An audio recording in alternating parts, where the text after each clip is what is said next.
Thank you for joining on this second day of the virtual expo of your project ideas from the workshop that was held last month, almost, I think. Yeah, it was October, now it's November, so last month technically.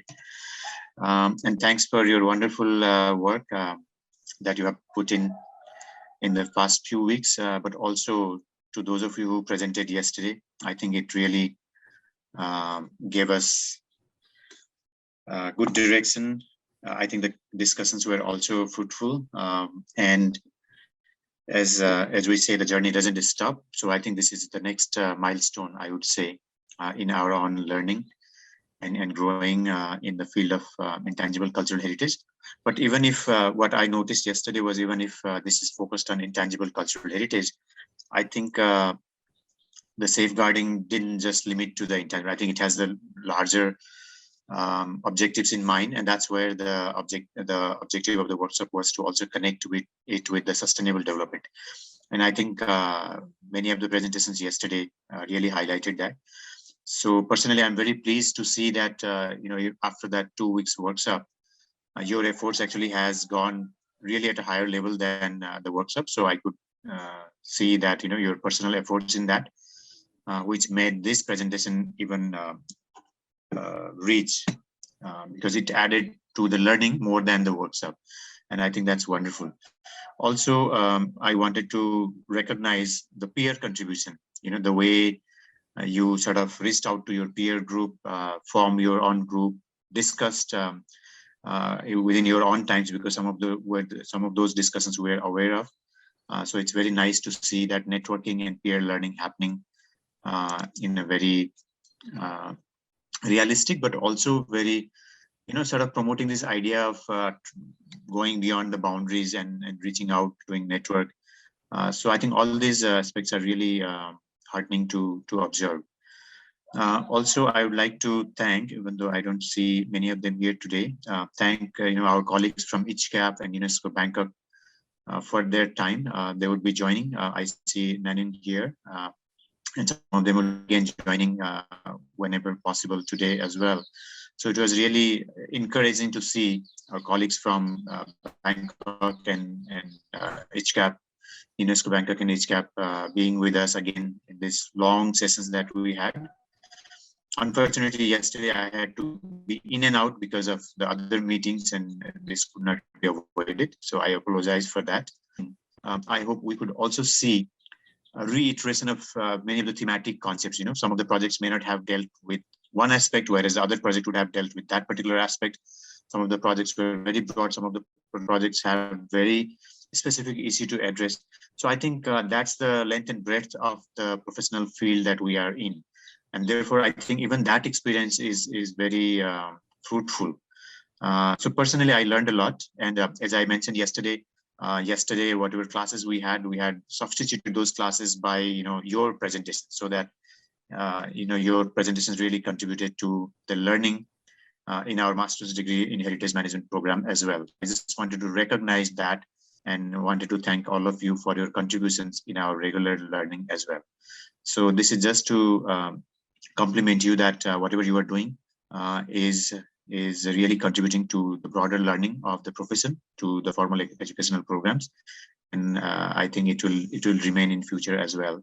And with that, I will also offer you best wishes for the further progress on the project proposals. So with that, I think we can get started. So Varvi, I will hand it over to you. Yes. Thank so you. Just to go through the general agenda of the day, just like yesterday, today also we are divided into 3 slots of 1 hour each, and the last slot will be a little longer. Each slot will be having 3 presentations followed by 1 5-minute break. As I have mentioned in the email as well, your slots are divided in 20 minutes. So first 5 minutes are for your ICH element video, 10 minutes for your presentation, and another 5 minutes for your question and answer round. I would please request you to adhere to the timeline and be considerate of other times as well. Our last session is a 20-minute session, which will be addressed by the dean of our university, of our school, and also from the dignitaries from ICHCAP, Weonmo Park, Mr. Park, and we also have Dr. Hanh from UNESCO. So that will be our closing ceremony. But before that, our first session, we have Kajal and Kalyani Bora. Kajal Sharma and Kalyani Bora talking about the mask making culture of Majuli in respect of the Satriya culture. So Kajal and Kalyani, over to you. Before we start the video, I want to just highlight a few things about the video. This has been made in Assamese language.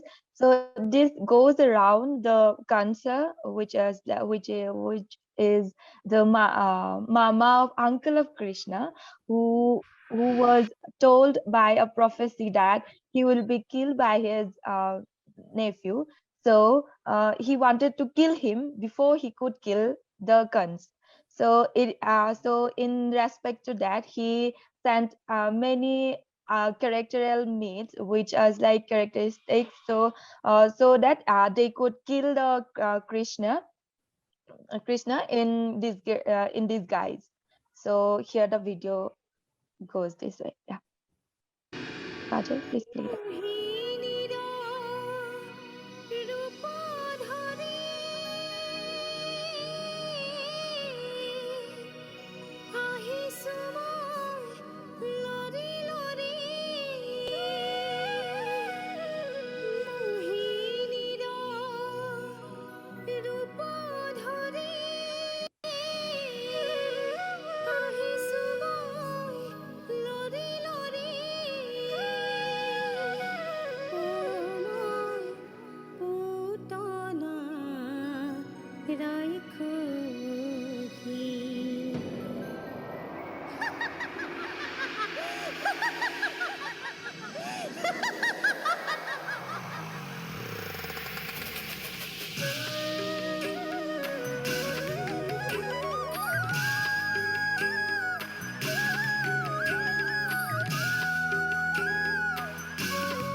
रूप धरी भूतनाराय copy जाई हे जाई हे जाई हे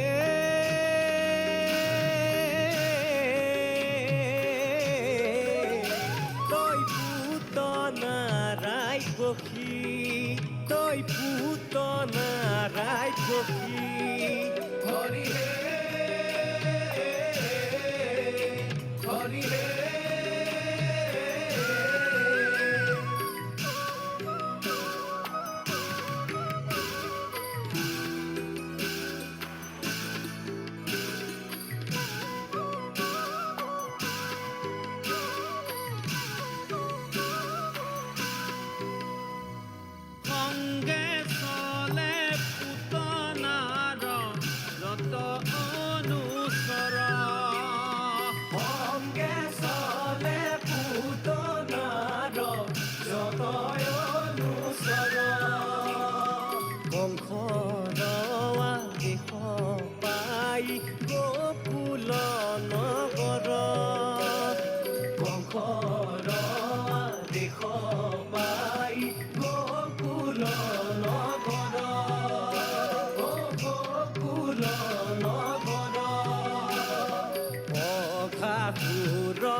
গোকুলৰ অভিমুখে পুতনাৰাই copy যায় দীৰ্ঘস্থ নদী আমি কুবধি কোলে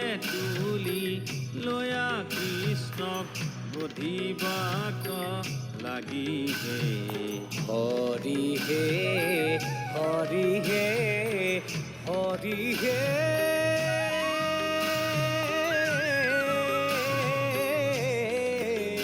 Toi putona rai koki, toi putona rai koki, toi putona rai koki, toi putona rai koki.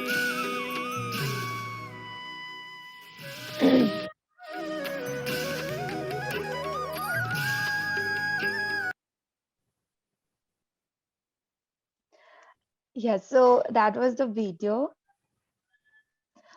So with the video, if you have noticed, there are, other than the element we have choose, there are other things which are related to culture. The background music which was played by the people of Assam has been very long. Also the singing person, so it is a part of the culture. So we have choose the mask making element as a center of attraction to portray the other attributes which is highlighted in the video as well. So this is the map of Majuli, which is the largest river island in the world. It is surrounded by three rivers: Hubonhiri River, Kerakotia River, and the Brahmaputra River. Brahmaputra River, which is which we consider the lifeline of Assam. So, the Majuli is a home. Majuli is home for a large community, mainly Missing and many other tribes, which they live together. So there are so many satras which proliferate these cultures mainly. This is also this is not concentrated to Majuli, but the main headquarter we consider to be in the Majuli only. But and this is the month we usually we all of us celebrate the Ras Leela. So even here in Assam, we celebrate Ras Leela by portraying the life of Kans by using mask and all. So this is the map. Yeah.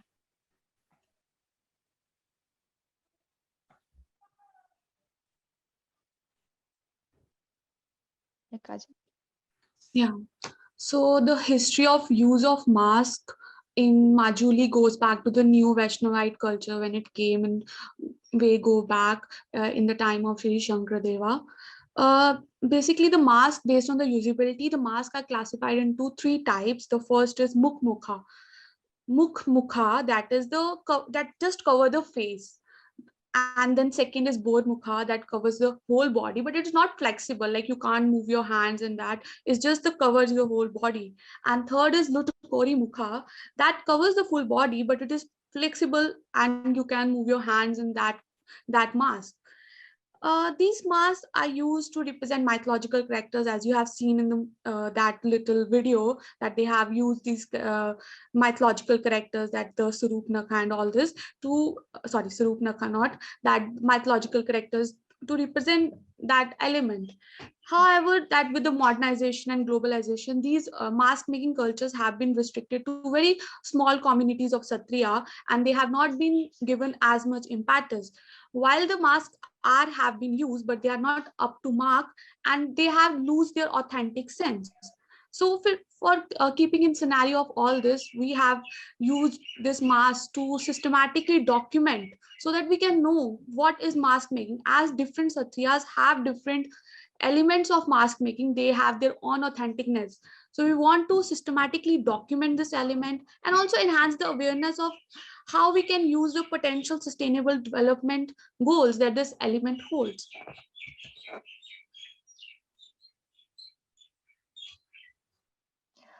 Yes, with the mask making culture or the element we have choose.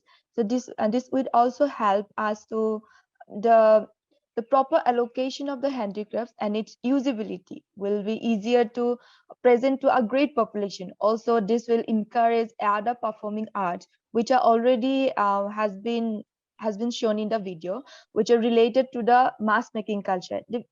All the elements or attributes which we consider as culture as interrelated. So by mask, if we document this properly, this will contribute to the many sustainable development goals, which will be highlighting in the further slides. So how do we do this? What will be the first and the foremost thing in this mask making documentation? First and foremost thing is to build a community trust between the communities that are already doing it, to make them know how they are holding an element that have a value. So we will try to build this community trust by organizing outreach programs and by initiating that. For this, we have already initiated the process with the help of locals and concerned authorities to make them know. To first we have to map that communities in that Majuli, that where are these communities, and then we will build this community trust. For this, we have already distributed this questionnaire where we will try to first know them, like how in this one is in English, and the same one has been derived in the local language, that is Asmi, and have been circulated between the communities and the tourists and that the school college going students there, so that we can know what this community holds and what we have some database to initiate our process. Yes, so as the indicators of success, we will be dividing the attributes in three groups. One is social, economic, and academic. By social, we would like to eradicate the perception that signifies mass making as a mere thing rather than a cultural heritage element. By economic, this will proliferate the mass making simultaneously, would also encourage other craft production in the area. Also, the mask, if we can see the mask which can be easily substituted by other inventions that we are having these days, or recent inventions, or recent other artwork. But as this holds a heritage or the element or the um, a cultural importance, so it is very important to hold the culture and encourage the people to make it and to popularize it, even within students, within college students, and also all the communities. Inclusion must be there. So also by academic, we this will also make more availability of the archival records for academic research. So that this will be the indicators of success at primary. Yeah.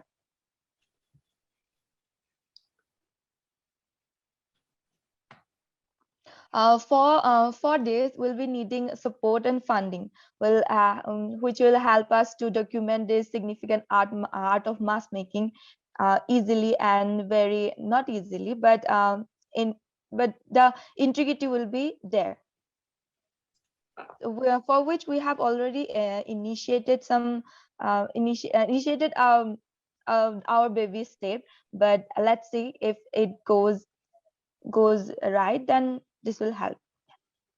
So this is our roadmap that we have initiated in it, and we will initiate in the future. That it's just a short-term thing, because we are trying to have any long-term goals. But right now we are just planning on this short-term goals that we have in our mind, that idea that we have, like how much will go this is. The first is a planning that we have already in process. Research is will be doing through questionnaires and the QA, and the people that are there, the college students, vloggers and all like that, so that we can know how this element holds in that area. And third is approaching the communities, because we have to first make them know, build that community trust that I have already highlighted in my in past presentation, in past slide.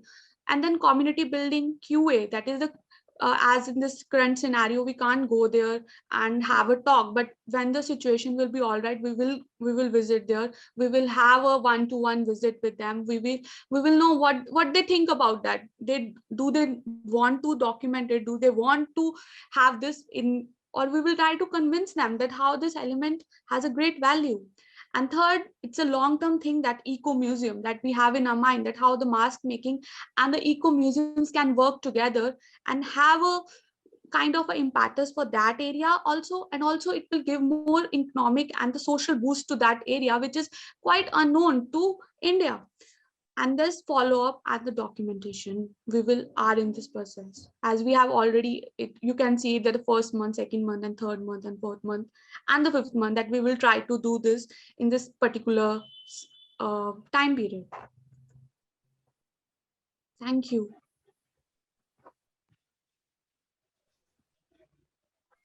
Yes, thank you. Okay, thank you, Kalyani and Kajal. You can share. Yes. All right, floor is now open for questions, comments, suggestions. If you could raise your hand, we could see you. Okay, so while waiting for your thoughts, let me make some brief remarks. I think you rightly said it's a baby step that you are taking and proposing right now, and I understand that you have already started somewhere, some small steps.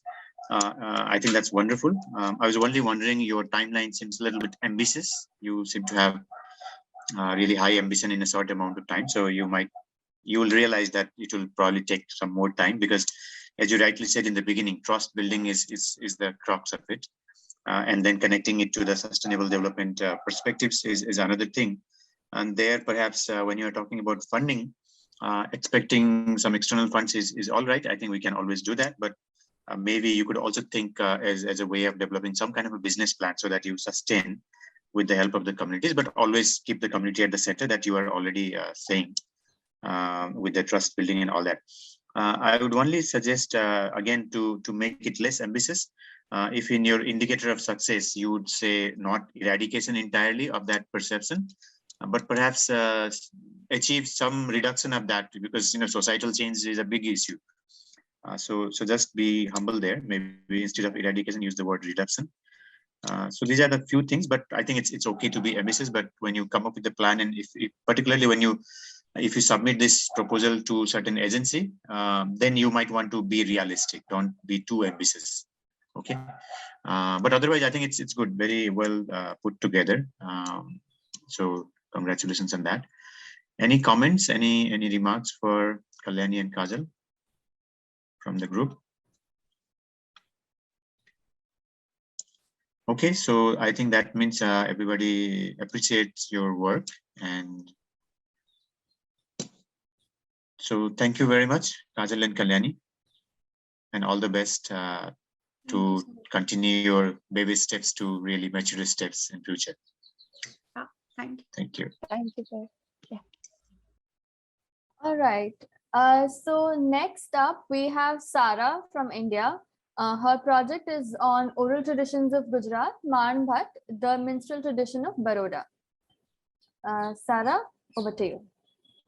Okay, so this video is in Gujarati. We're just going to watch a part of it, and then I'll begin the presentation.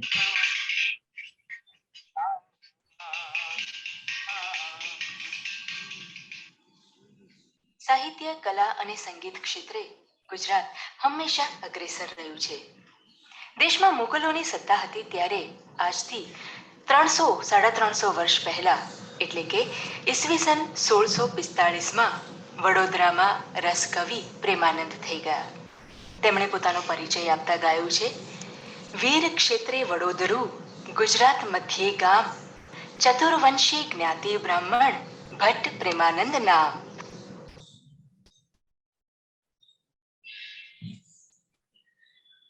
આખ્યાન એટલે કહેવા સાંભળવાની કથા વાર્તા. તેમાં ઇતિહાસ અને પુરાણોની વાતો પદ્યમાં રજૂ થતી. માણ એટલે તાંબાની ગાગર. માણભટ્ટ આંગળીઓ પર વેઢ પહેરીને ગાગરને તાલબદ્ધ બજાવે. આનાથી કથા વસ્તુ જીવંત બનતી.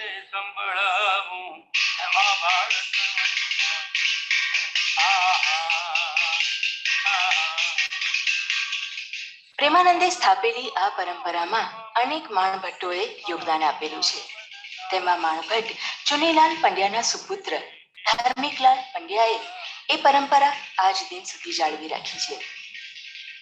11 ઓગસ્ટ 1932માં જન્મેલા ધાર્મિકલાલ મેટ્રિક સુધી જ ભણ્યા છે. તેમની નાની વયમાં પિતાનું અવસાન થતા તરુણ ધાર્મિકલાલ પર ઘરની જવાબદારી આવી પડી. બસ ત્યારથી જ તેમણે આખ્યાન કથાઓ આજીવિકા તરીકે સ્વીકારી લીધી અને ગામડે ગામડે ફરીને કાર્યક્રમો આપતા રહ્યા છે. તો આવો આપણે એમની માણ કલાને એમના જ અવાજમાં માણીએ.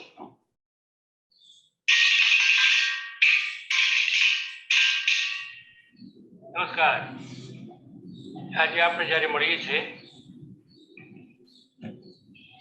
ત્યારે આપણી આ મધ્યકાલીન યુગની પરંપરા મહાકવિ પ્રેમાનંદ નામ વિશે પ્રકાશ કરવાની આવશ્યકતા નથી.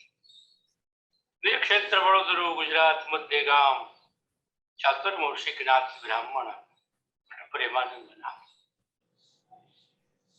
કવિ લલિતજી તો ત્યાં સુધી કહ્યું છે, અહીંયા જયારે સાહિત્ય સભા યોજાઈ હતી વડોદરા બ્રહ્માંડ સાહિત્ય સભામાં, કે પ્રેમે તું રસાત્માને આનંદે રસાક્ષર, પ્રેમે તું રસાત્માને આનંદે રસાક્ષર, પ્રસન્નાત્મા ઓજસ્વી પ્રેમાનંદ મહાકવિ. આ પ્રેમાનંદ વડોદરાનો એક સપૂત, ગુજરાતની સાહિત્ય પરંપરા અથવા ગુજરાતની સાહિત્યમાં જેને ગુજરાતી સાહિત્યમાં અનોખી ભાત પાડી. દરેક પ્રાંતોના સાહિત્યની એની રીતે ગણના થતી હોય છે. ગુજરાતી સાહિત્યની એક વખતની પરિસ્થિતિ વિદ્વાનો જાણે છે. એવું કહેવાતું હતું કે અબે તબે કે સોળૈયાને અઠે કઠે કે બાર, અબે તબે કે સોળૈયાને અઠે કઠે કે બાર, ઇકડમ તિકડમ આઠૈયા અને સુસા પૈસા ચાર. ગુજરાતનો આ મહાકવિ પ્રેમાનંદ, વીરક્ષેત્ર વડોદરાનો પ્રેમાનંદ એને લાગી આવ્યું. હળાહળ એને તરત જ પ્રતિજ્ઞા કરી, મારી આ ગરીબી ગુજરાતી ભાષાની અવગણના, આવી હેરી દશા હું કેમ સાંભળી શકું, જોઈ શકું.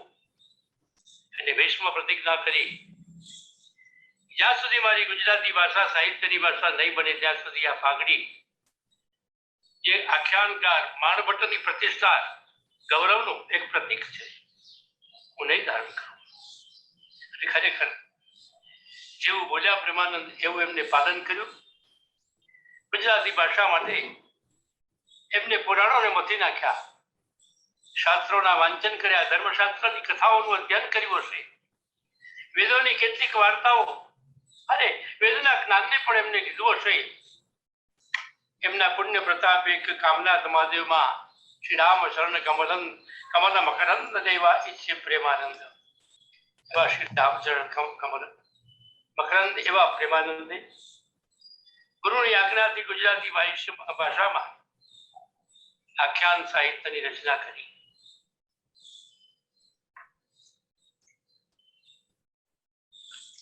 So in the video, what was explained was that first the pot was shown, which is the man, and what was shown was that Premanand was the initiator of Manpot, and that is what he was talking about for a lot of the part of the video, which I'm going to share. So Manpot is the minstrel tradition of Gujarat, which Vadodara is called as the Sanskari Nagari, which is basically the cultural hub of Gujarat, and a lot of culture which goes into the whole country. The background of my project was I started with an idea of the wisdom bridge, which means that indigenous people of this country, of any country who are native to a particular city, a particular region, they have a lot of wisdom stored in them. They have imbibed everything, the stories which are told to them from the epics, from the stories that have come in the country, and those indigenous people have transferred this knowledge from generation to generation, and that can be in the form of grandparents, or it can be themselves who are talking to the new generation about whatever has happened, and that is how a lot of us make meaning of our world around. So now this bridge is a little creaky, which means to say that we are living far apart from each other. We may not be in touch with our indigenous tribes, with our grandparents, for whatever reasons that we have shifted out. And one of this indigenous tradition, now it has been 400 years that this has been running, but now it's breaking, is the Manpot tradition. So I'm going to introduce Manpot. As I said before, that Premanand was the pioneer of Manpot. He read a lot of Shastras, the epics, the Puranas, and he translated the work from Brij Bhasi, which is the language of God, to Gujarati. Because Premanand thought that it's not fair that none of my people can listen to these wonderful stories in their own language, and therefore he translated a lot of work from there. And because all these stories are related to God, Manpot is a bhakti tradition, which means the more you sing of God, the more you spiritually progress. And that is what was the crux of the Manpot. There are verses from Ramayana, Mahabharata, the Puranas, and the Shastras. They are put together in the form of akhyans, which are verses which are very melodious. As you saw one or two in the video, they would make rhyming schemes and they would share it. Now, the problem which we are facing now is that there are only 3 surviving Manpot storytellers. The experienced one being Dharmik Lal Pandya, who was talking on the in the video, and the other 2 are, one is his son and one is a student. So it is in great danger of extinction. A little about the format of the Manpot is that there are the storytellers themselves. The man, which is the brass pot, which you can see in the image behind, and the storytellers wear the rings, so that whenever they want to have some tunes on the man, they use the rings to do that. And there are other instruments which people join them, so they can be tabla, they can be harmonium. Now, coming to the objectives of this project would be to understand the value that Manpot has given to this rich cultural heritage. India is very rich in terms of the oral heritage, but a lot of it is dying out because of lack of documentation, because we have lost touch with our own culture. The second important one would be to save Manpot from dying out. As I have said, that there are very few storytellers surviving now because people don't see the benefits of doing this anymore. And the third would be to modify the tradition a little bit to adapt to modern times in view of scarcity of tellers. Because Dharmik Lal Pandya himself is very old. He is in his late 80s now, and therefore there would be a need to modify the tradition a little bit. I would like to tell you that this is just a brainchild right now. No steps have been taken. This is something I have just conceived recently. I did not even know that Manpot existed till 8 months ago when I did a course in storytelling. And I came to know that there was a tradition right here, and I decided to look it up, and I found absolutely no information on it except for what I'm sharing with you. And that too, these are paragraphs in some Google pages, and there is no research done on it. There is no documentation. All the documentation done so far is by ashrams that he has performed at, and not his own. There's nothing which comes from a page where Manpot is credible in itself. So that would also be a part of my plan. So the first part would be approaching the artist, because I have not met the artist because of the recent medical situation, the pandemic. He lives in the old city of Baroda. So approaching the artist and talking about Manpot first, building a rapport with him, asking him to share with me and a group of people who would be interested in this project. Then moving forward and asking for consent to document Manpot properly, to explain that this is very important for our cultural heritage. And then understanding the whole philosophy of Manpot, why it started, how it started, and what are the changes it has undergone this whole time. Then would be experiencing the whole performance. So a typical Manpot performance lasts for a month. Now these performances that are done are diluted versions of it, because nobody would sit for 28 days and listen to the whole performance. So experiencing and documenting that whole performance for 2 hours each night of the month. And finally, we would make something like a course, or engaging with students, which also is not very clear right now, but once we know the philosophy of it and how we experience it, we'll know better how to share it with others. And in the next slide, I'll also be sharing how we would propose teaching Manpot to students. And as I said, documenting, because Manpot does not have any channel or website of its own, so it would be good to begin with that as well.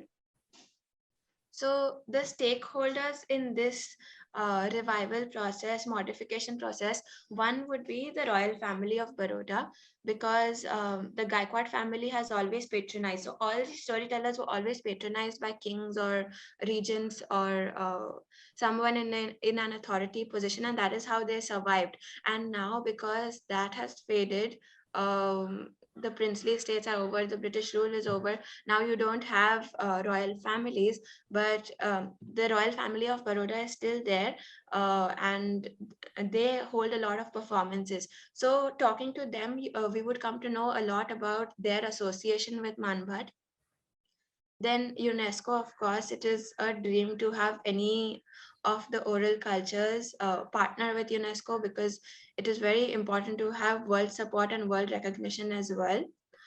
The Faculty of Performing Arts, this is how I would want to do proposing teaching Manpot to students, because in the performing arts faculty we have it is a very good faculty. We have musicians, we have theater artists, and one of the modifications in the process would be like Dharmik Lal Pandya ji is singing and he's telling the story. There could be various students doing one single performance. One could learn the stories, one could learn how to play the music, and so these sections could come together and put together a Manpot performance. Then there are some filmmakers like Ketan Desai. He has, in the past, he has held Manpot performances, made documentaries on Manpot, and he has promised to support Manpot in any way in a festival that took place in Vadodara. So identifying more people like that and approaching them for help, for creating awareness, for creating campaigns, etc. And finally, Indigenous storytellers, because nowadays a lot of Indigenous storytellers are realizing that we have to save certain cultures. For example, in Andhra Pradesh, we have Burakatha, which has been taken up by a lot of people now. There are some arts in Chhattisgarh, though they are supported by one lady, it's still, she's teaching it to others. So that way, a lot of Indigenous storytellers can help, can learn the stories of Manpot, can understand what Manpot is, and try to emulate it in their natural storytelling. And finally, what I would also like to share is, because we come from a department of depending highly on research, we would also like to write some research papers on it and publish them in certain conferences, so that people know that something like this exists. For example, there is a conference coming up in January on Indigenous storytelling traditions, and it can be very profitable to start there, to understand the philosophy there, and to write how the art is dying out, and we have to do something to protect it from dying out, from being wiped out completely. So thank you.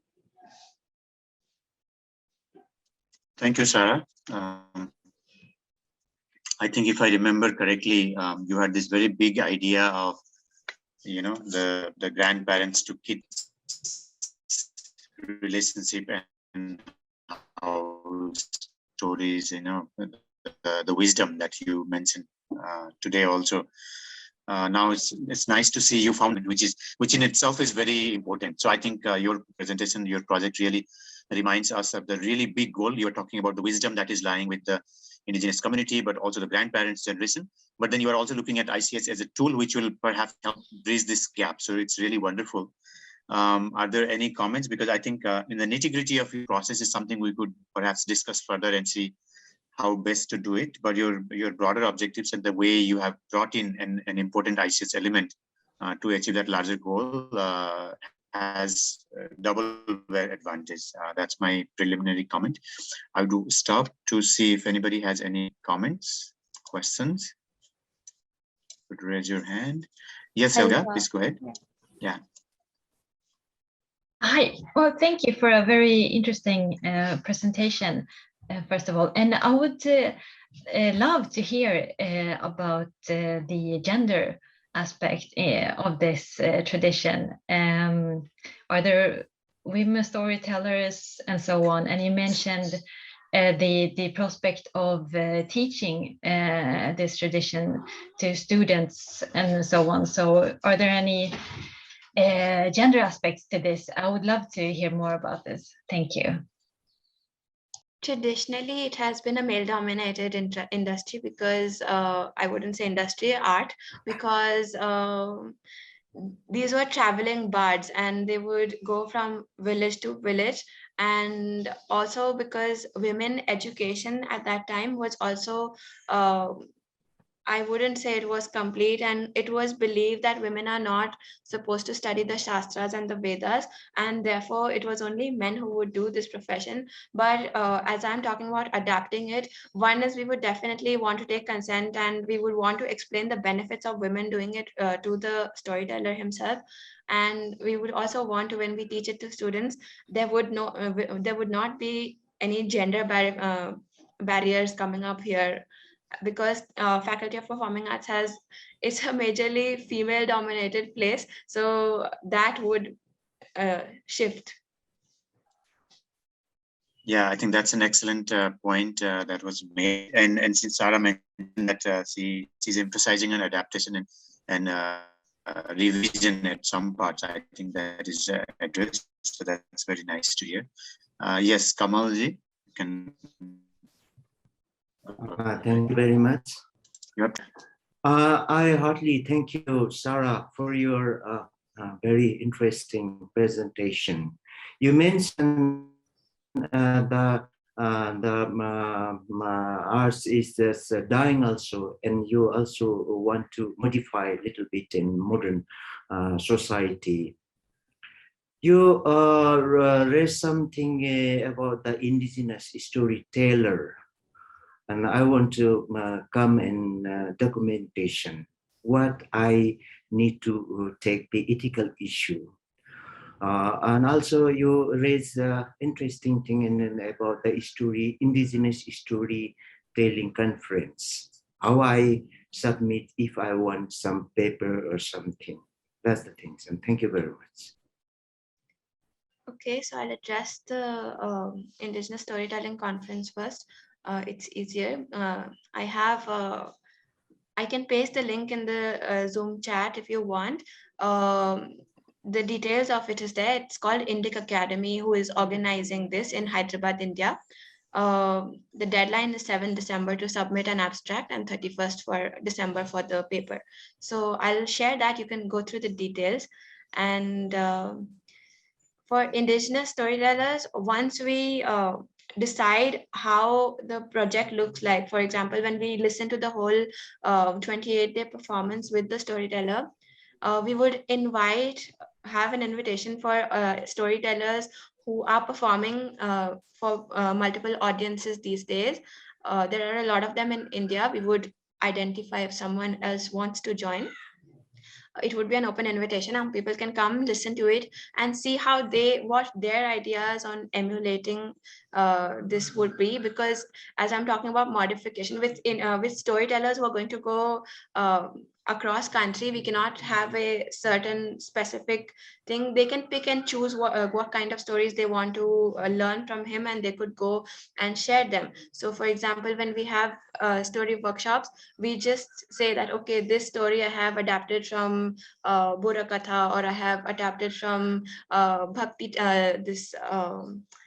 I forgot the name, but it is Harikatha, sorry, Harikatha. And they wouldn't share the whole timeline, because every tradition has its own set things to be called like a pure form of that storytelling. So we mention that, okay, we just give credits that this is where I have picked up my story from.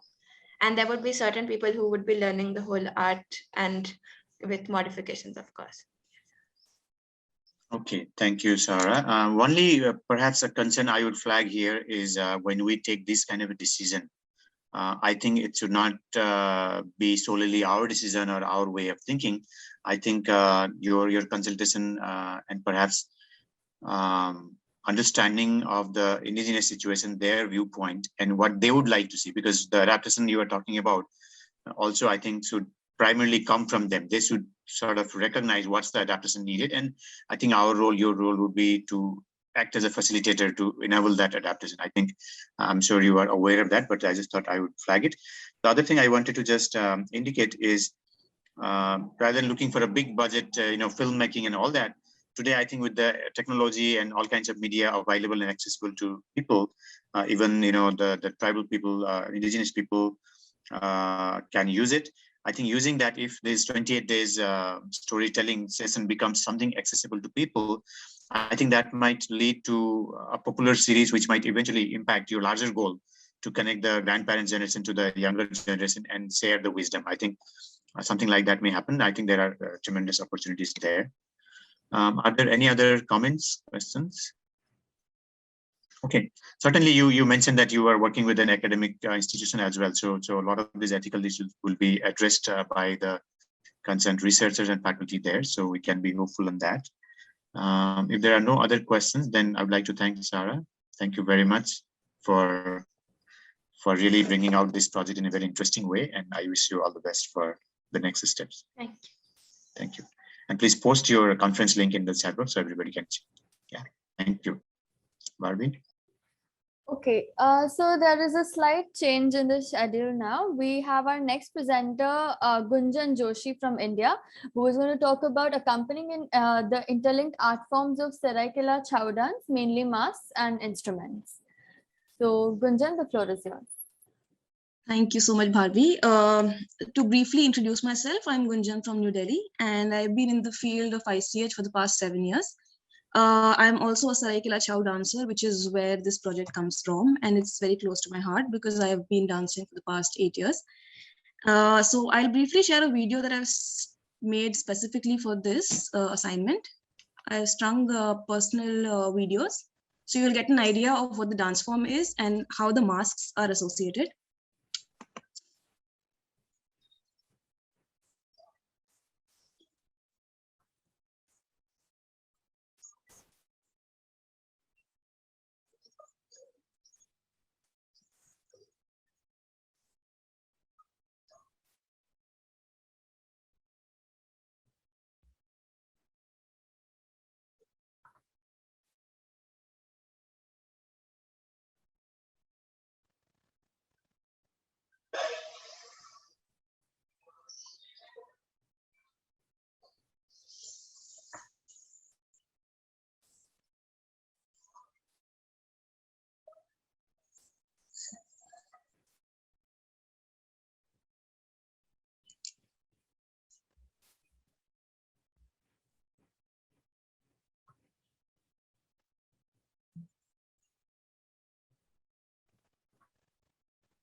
Right.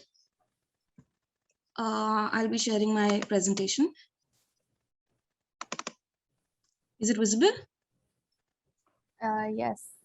All right, so that was a video that I strung to kind of give you a glimpse of how the dance is very directly interlinked with the mask. And there are other various traditions as well. So there are indigenous instruments that I use in the dance form. But for this proposal, let's stick to the tradition of mask making.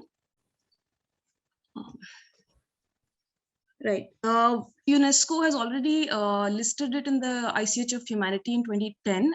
This I'm talking about the Chow dance as an umbrella form.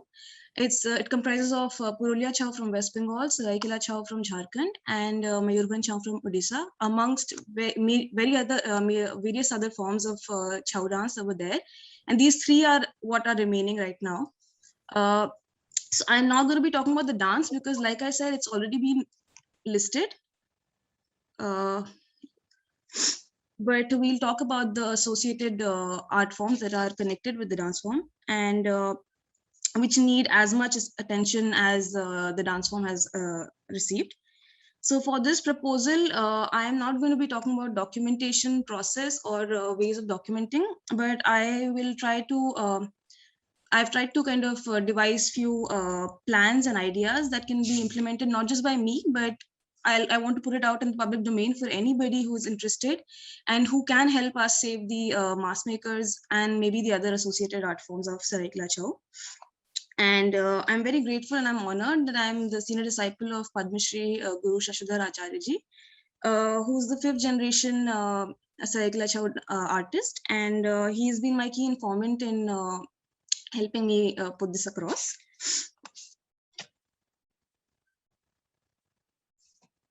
So because of the paucity of time, let me just skip about the dance form. You've seen the dance form in the video, but let's just move directly to the mask tradition.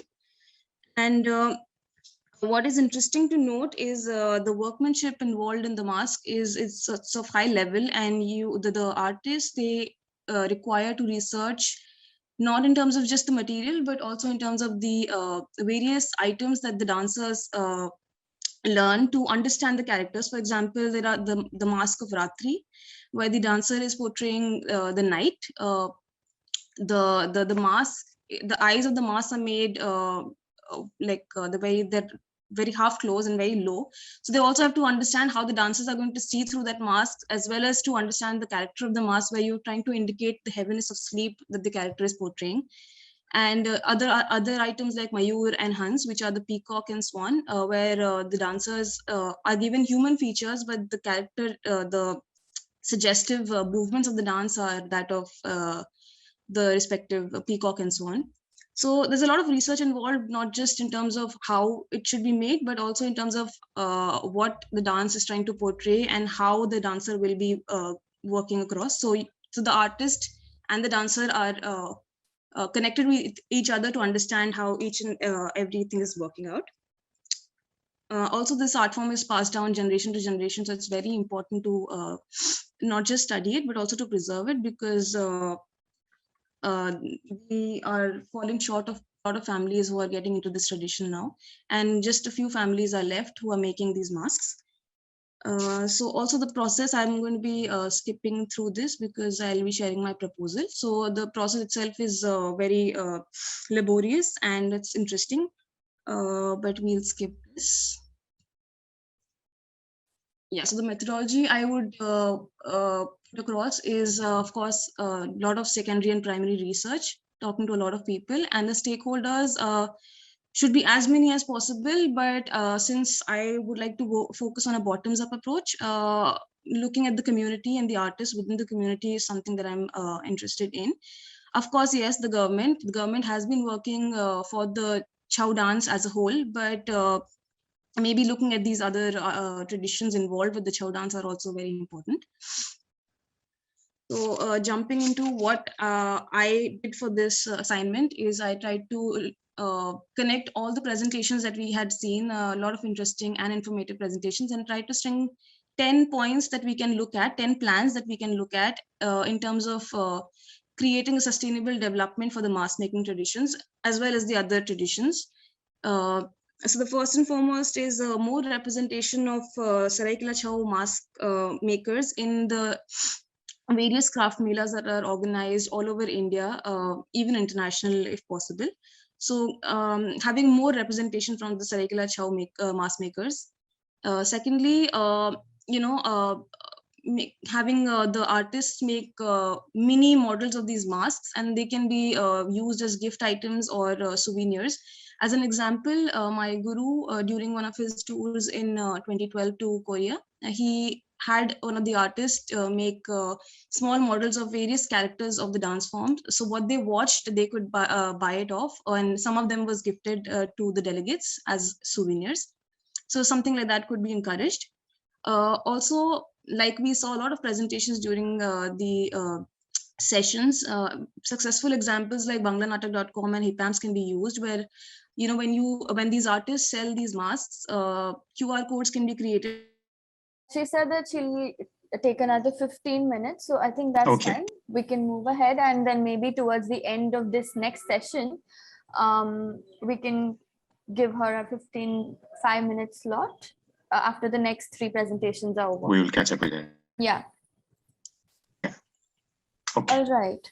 Okay, so in the next slot, we have Raimundo and Romulo from Philippines, who are going to talk about the revitalization of the Santa Cruzan ritual and practice of the Barangay. Good morning, good afternoon, good evening, everyone. My name is Romulo Suyam Jr., here with my group mate, Sir Raimundo Palad, and we are here to present our project proposal entitled Revitalization of the Santa Cruzan Ritual of Barangay Katigan in Tayabas, Quezon. For context, we will be presenting a sample of how the chants and singing is being done by the community.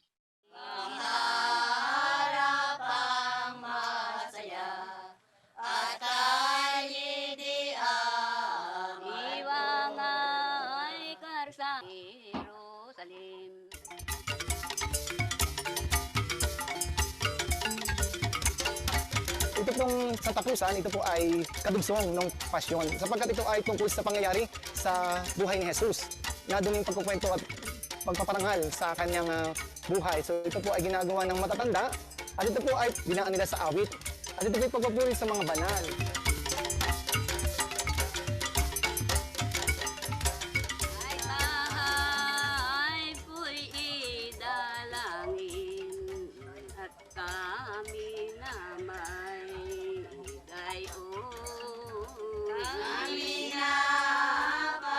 Lilibot kami ng isang bahay at lilipat naman sa isang bahay. Ang umpisa ay sa panawagan, pagpupuri, pagbiyaring tanda, dasal, tapos ay pasasalamat at saka pamamaalam. Iyon ang kabuuan. Tanggapin mo din ang papagkasaktin. Maraming taon. Ayon sa mga sinasabi ng matatanda noon, dapat daw ay yung yun daw pag-aalay na sayaw sa cross, ayun daw ay nakakalakas ng katawan. Sabi ng matatanda namin. Kami ay naglilisensya, tapos na po ang... So ito po yung napakahalaga sapagkat ito po ay paraan natin para ang mga tao, ang mga kabataan ay mapalapit muli sa Diyos. At kailidian at karsadang nilakaran ni Jesus amang So how do we revitalize an intangible heritage that is already dwindling or lost in a particular community with the help of nearby communities that still practice the said rituals? Here is our proposal. Tayabas in the province of Quezon, Philippines is around 140 kilometers away from Metro Manila. This town, or my town, now a city, was the provincial capital from 1605 to 1901. Next, please. The particular barangay in this study comprises 13 households, which is for the Kanlurang Katigan, and 94 households for Silangang Katigan. which is predominantly composed of young adults aged 20 to 30 years old. The primary source of income in the barangay is agriculture. Next, please. Having a predominant Catholic population, the town has several religious structures and religious practices which transcended from the 18th century to the present time. Next, please. To most of the Philippines, the Catholic tradition, Santa Cruzan, is a parade showcasing the beauty and pageantry of young ladies and their escorts, representing the different biblical characters during Way. The parade or procession of Santa Cruzan is focused on the women used by God to prepare a nation or race for the coming of the Savior. It is likewise attributed to the finding of the true cross by Santa Elena, or to us it's Reina Elena. Next, please. The Santa Cruzan of Tayabas differs from that of a parade of ladies and escort. Here, a prayer ritual is made in front of the cross. The reenactment of the search for the cross is done in the home of the participating families in front of a wooden or stone cross. The leader and the participants sing the prayer in a repetitive tone set in correspondence to each other. Is it done in front of the cross made of stone, bamboo, or banana stalk found in the yards of some houses in the barangay? The ritual recounts the tale surrounding the cross of Christ and its discovery. Next, please. This particular barangay owns beautifully carved stone crosses that are centuries old. Still, because of changes in the community and the lack of interested younger generation, the ritual has already been forgotten. With the renewed interest of the community and the realization of the importance of their stone crosses, there was a clamor to revive or revitalize the ritual. Luckily, although they do not have the century-old stone crosses, the surrounding barangays are still practicing the Santa Cruzan ritual. This project would like to fully document and safeguard the ritual of Santa Cruzan and the associated artifacts like the stone crosses, which could pave the way to cultural appreciation, community pride, inter-community dialogues, and identity. Next, please. The significance of the Santa Cruzan would be its historical, agricultural, scientific, and social significance. The objectives of this proposal would be to document the rituals and its variation from the communities that practice Santa Cruzan, to explore possibilities of revitalizing the Santa Cruzan to the inactive but interested communities with stone crosses, to digitize the melody and the hymn for the next generation's appreciation and use in order to continue the tradition, and to seek recognition and protection from cultural institutions on the need to safeguard this ICH, a declaration from the NCCA perhaps, and the artifacts. There will be different phases for the said project. The first is community engagement, where we involve the stakeholders and create meaningful connections and interactions with them. Part of the stakeholders will be the communities that practice the Santa Cruzan ritual, the communities with the stone crosses, the local government unit with the local tourism and heritage offices, the school, academe, and local heritage advocates. The second phase would be the data gathering and documentation of the different existing forms and variations of the rituals through interviews and audiovisual recording. The next step would be to develop an action plan together with the community. This step would allow the community to have inter-community dialogues with the other barangays that is the existing practice of the ritual. After the development of an action plan, together with this barangay, is the realization of the action plan and creating goals that we want to achieve with them. The output of this project would involve the inclusion of it on the local school curriculum and the publication of a final version for Barangay Katigan, which would then lead to community identity and pride, and the appreciation and conservation as well of the stone crosses, and a possibility of a tourism route. For us, this proposal would be a success if you could see that in the community that they have started the digitization of the rituals a healthy inter-community dialogue of Barangay Katigan with other adjacent barangays, publication of the text and music, revitalization of the rituals, have the younger generation interested in participating with the rituals, and crafting of policies for the protection of the artifacts and the safeguarding of the Santa Cruzan rituals. Here are our potential partners and collaborators. The status of this project is that it is in the community engagement and documentation phase. As of now, there is already a connection and engagement with the community. There are contacts or point persons for the different stakeholders. There are already expressions of agreement and interest from the communities involved. In one active barangay, Barangay Palale, a brochure was already printed in 2020, introducing the Santa Cruzan ritual, which we can use for Barangay Katigan. This proposal will also be presented to the local government of Tayabas for assistance and coordination. And with that, that is our proposal. Thank you and have a good day. Yes, thank you for this project, which is already underway in some form. So that's very nice to see. Are there any questions, comments, suggestions to these two gentlemen?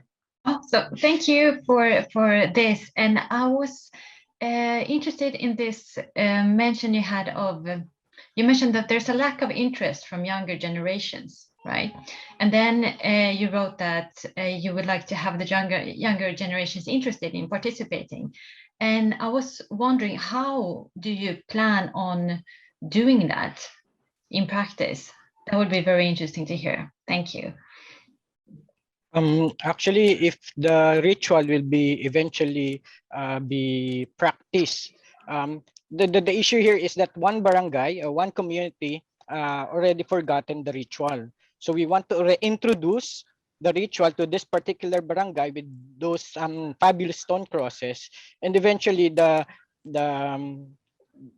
community or the people within that community, since they will be exposed to this ritual again, hopefully they will be more interested to practice this. In the nearby barangays or in the nearby communities, there are already students engaging or practicing this ritual. Since the school, this community school is doing is campaigning for the youth to join in the ritual. So usually the ritual is around every May. It's a 9-night celebration or ritual, and most of these young people, they are being invited to participate. But for this Katigan community, they don't have the ritual. That's the reason why we want to bring in these people to at least show how this ritual is being practiced in the nearby community. Yeah. So if I understand, the documentation has a twofold. One is to document, but also to inspire the other communities which somehow missing this. Wonderful. Han. Thank you very much. Yeah, I think one of the questions that I had, and perhaps already reminded me by Helga, I must have missed that because I wanted to ask what the threat, that why there is a need to practice for you to do this project. What kind of threat is there to this element? And yeah, it looks like there's an disinterest, uninterest from the young people. But then I have a question. So you said this particular community has never had this ritual, or they had it in the past and now they are not practicing it anymore. They're not practicing, and they have the stone crosses. So they did have it in the past. And I was just wondering whether they have other ways to celebrate, to practice their religious beliefs. You understand my question? So other communities, they have this particular ritual, but maybe for this particular community, the similar ritual had been done many generations back, and then they stopped because they found other ways of expressions. And would that be the case? Because if that's the case, then perhaps there might not need to be a big necessity to try to introduce these elements that they do not any longer see that is a part of their practices. Does it make sense? That's my comment. Makes sense. I'm just curious about the. I don't know the community, so I'm just curious. Yeah. What we saw from our research is that older generations used to practice this ritual, and then the older generations wanted to still instill the values to the younger generation. There are also other young people who are interested, but because of things like urbanization and transfer of it's this particular place is actually in a rural area.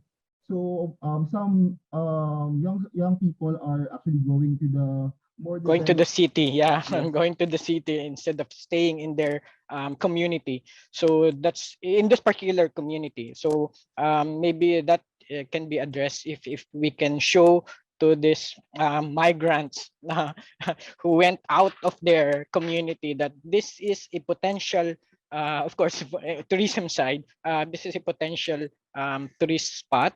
Maybe they can bring their own children to witness and come back to their community and experience the ritual. But currently, because of the modernization, because of the improvement, so most of them would prefer to stay in metropolis and work there instead of being a farmer, being in terms of being in the agriculture side. So they prefer instead to go somewhere else, and that's the reason why this particular barangay they almost forgot the ritual because of the this migration of the young. Yeah, I think that's quite a common situation that we see in many rural communities. Most people left. Sometimes they found their new expressions that now they are practicing in the cities as well. But I think in a way, if there would be this annual ritual that they would come back to join the community, and as you said, I think in a way that would be really improve the social cohesion, building their connection with their local village and things. But I think whatever that you do, please make sure that you consult with them very closely, whether that's something that they would want or not, because we don't want to impose our external idea in them and say, oh, this is what they want, what you want. And meanwhile, they were like, no, we don't want that, we want something else, right? So I think for the ICH, the communities are very important, and it's good to have them at the center of your plan. Thank you. Thank you. Yeah, thank you, Han. I think that's a very important point that this has to come from the and they have to express that in need.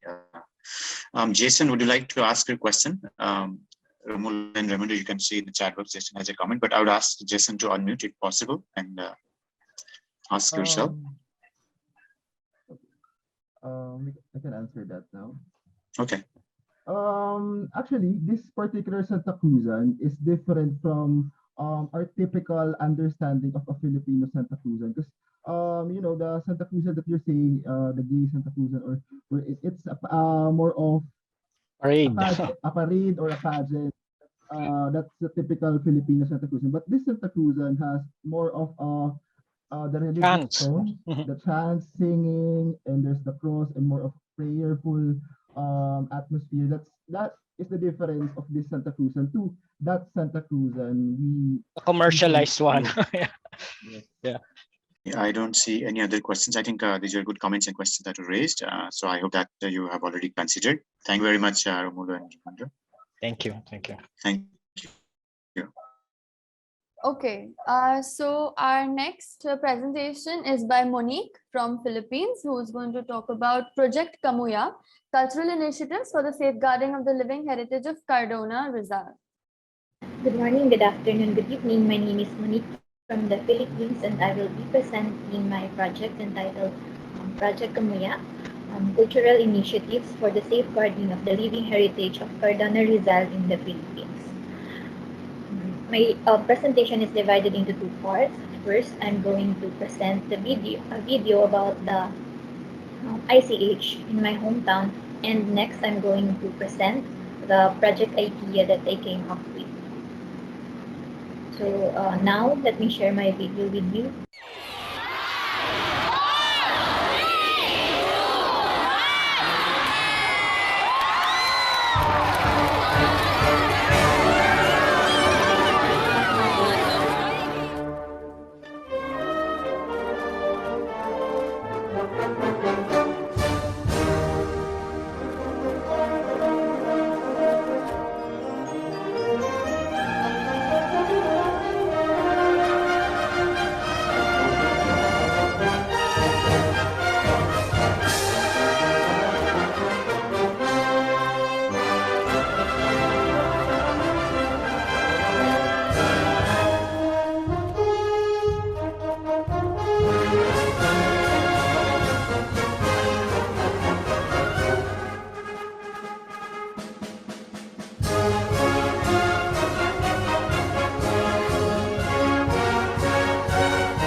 gaya nung panahon, pag-iki, makakasa dati. Eh ngayon ay mahirap talaga. Hindi ka na makasampung kilo.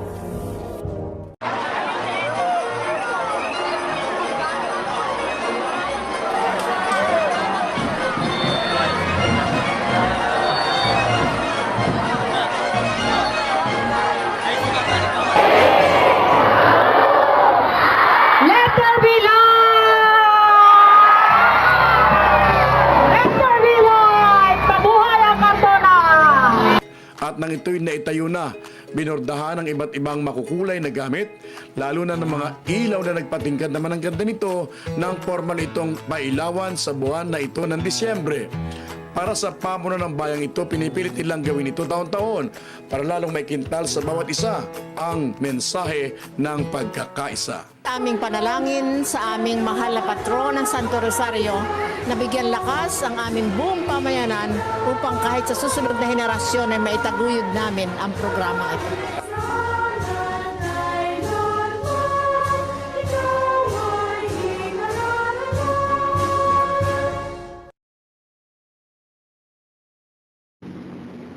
So these multitudes of ICH elements convey the richness of the town's culture and history. They show the diversity and roots of the people and should be preserved in a way that will allow the next generation to still be a part of it. So the culture of Cardona, as you've seen in the video earlier, is pretty much engraved with the older population. But how are we going to communicate this to the younger generation? Or how do we communicate it in a way that they will understand and enjoy? I came up with this project because every time I venture out of the town and mention about my hometown, it seems like people are not aware where Cardona is. It seems like it is not known for anything and there is nothing special about it. But contrary to that, I think you have already seen in the video that its culture is very rich. Due to its proximity to Manila, the country's capital, the town suffered the direct impact of cultural diffusion and assimilation of foreign culture brought by colonizers who settled in Manila and spread throughout its neighboring regions hundreds of years ago.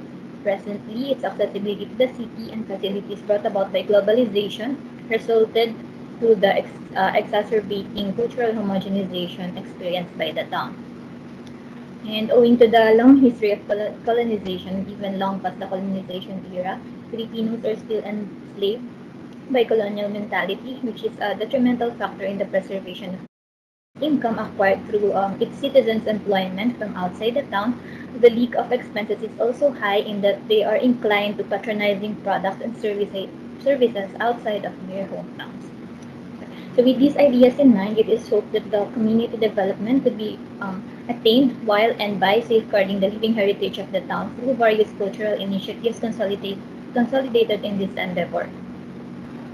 Like what Dr. Marilena Alivizato stated during the 2021 World ICH Forum, cultural advocates fear the loss of ICH, so they tend to turn into safeguarding anxiety and sometimes overlook the idea that ICH is subject to continual change. She mentioned that technology can play a role in creating new ways for safeguarding through artistic innovation and community action. That is why this project will take advantage of the digital space frequented by people, especially during this time, and engaging them with the fun experience of carrying on with their living heritage while propelling the town towards sustainable development. For the objectives of the project, first, the project aims to inculcate a sense of pride and ownership, so as to engage the youth by immersing deeper into the intangible cultural heritage of the town in an enjoyable manner, to consolidate various cultural initiatives in the town, create synergy and determine strategies and direction for its development and sustainability, and lastly, to empower people and provide progressive and sustainable opportunities. So this project will be collaborating with the local government unit and also the parish. So these two are the most influential entities in the town. We will also partner with the grants giving agencies, non-government organizations, people's organizations, educational institutions within the town, private sectors, local businesses, and the culture and arts advocates. Now, here is the project. The project is entitled Kamuya. So Kamuya is a colloquial term which means ruckus or disorderliness and is used as the project's theme to entice townspeople who are naturally gossipers and are always in search of something chaotic to look upon to take part in the goals of the project.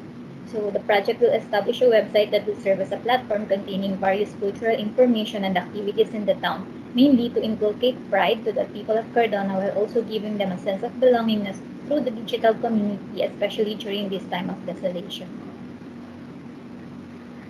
So the project will initially, as mentioned, create a website that will serve as a platform containing the consolidated cultural activities and events within the town, while enabling participation of the townspeople through user-specific interface involving personal missions and goals that would gamify the concept of safeguarding ICH while providing enjoyment to the users as well.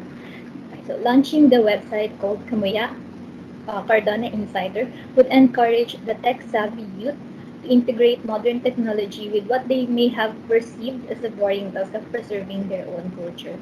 So, but due to the restriction brought about by the global pandemic, it is more feasible to start with digital campaigns and create a brand for the advocacy to ensure that it will be well received once the COVID-19 subsides. So aside from the website, this will involve setting up a Facebook page and other social media accounts for branding, as well as creating a Facebook group to enable discussions wherein the townspeople would feel most comfortable with sharing their experiences, ideas, and beliefs.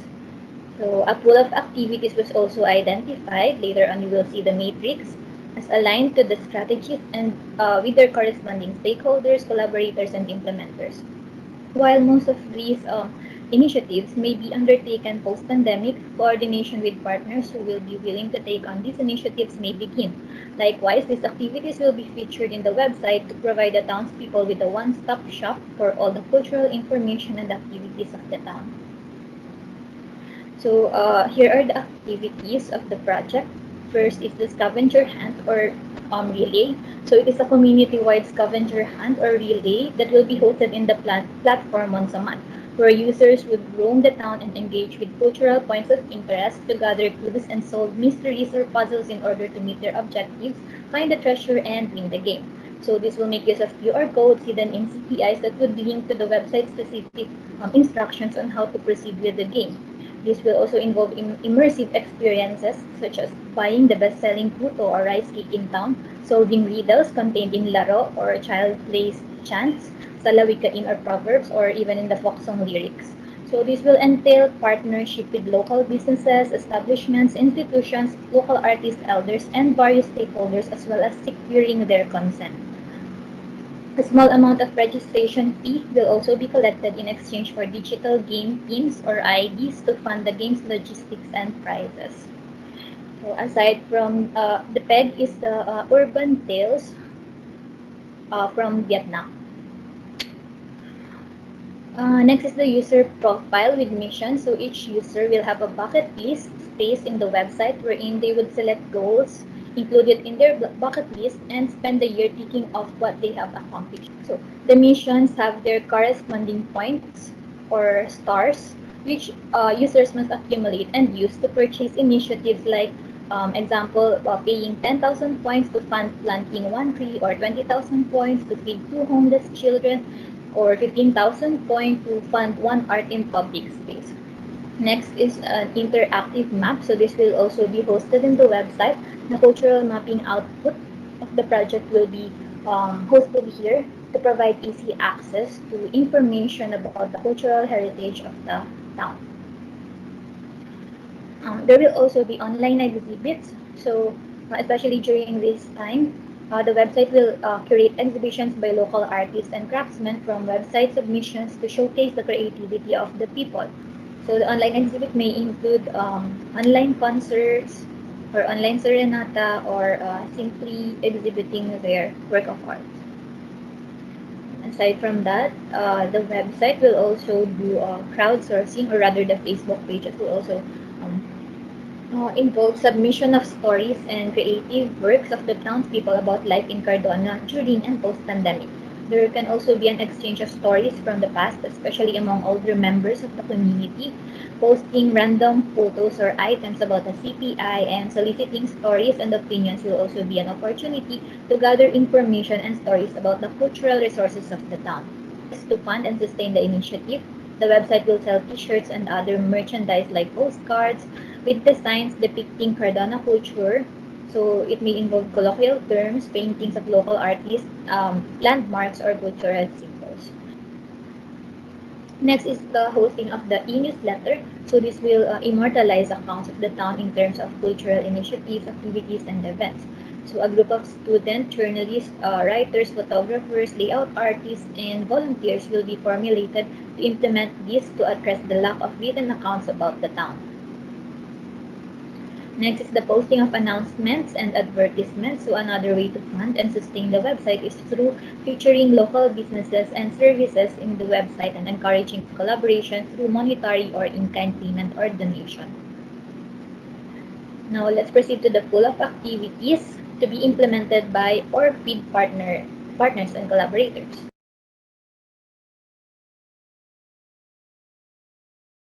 Now here is the work plan. So how are we going to execute all those plans? First, there will be a planning and consultation. So stakeholders meeting may be done. There will be a presentation of the proposal, identification of priority projects. They are going to choose from the pool of activities that were identified, but they can also suggest new projects that they have in mind. You can also call for commitments and determine the source of funds. Next is the institutionalization of Cardona's Culture and Arts Circle. So this will be the one responsible for the various projects that were mentioned earlier.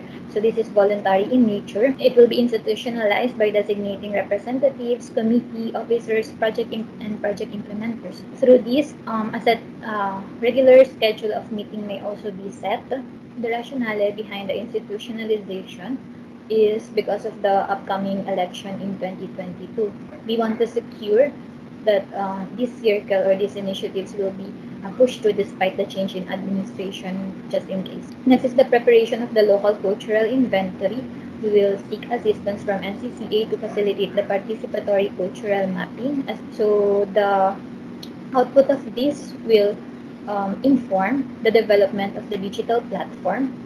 This stage will involve the acquisition of content, securing consent, and content validation. Lastly, the project launch.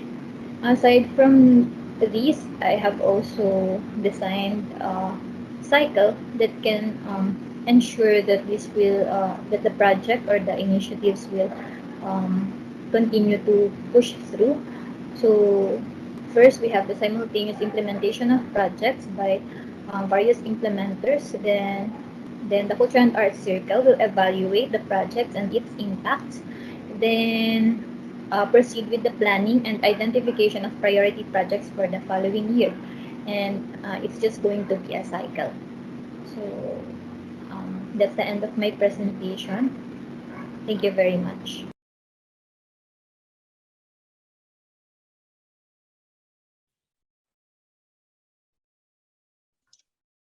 Thank you, Monique. I think a very well-designed project idea with simple but very interconnected and perhaps doable aspects as well. I'm glad that you are doing it on your hometown. Any questions, comments, suggestions? And I hope you have had a chance to look at the pool of activities file that Monique posted in the chat box. Any comments, suggestions?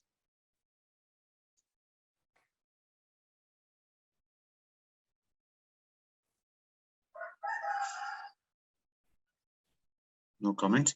Unfortunately, I'm not able to open this because I'm using this file in my computer right now. But Varvi, do you have any thoughts, or Han or Helga?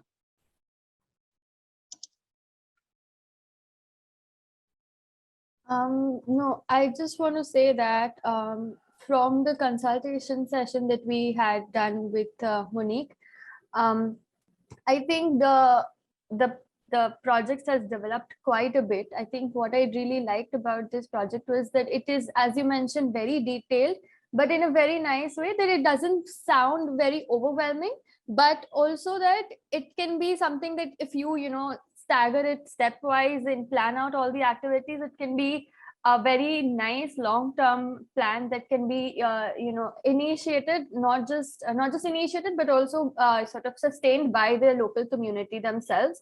So I think that is what is really interesting. And also,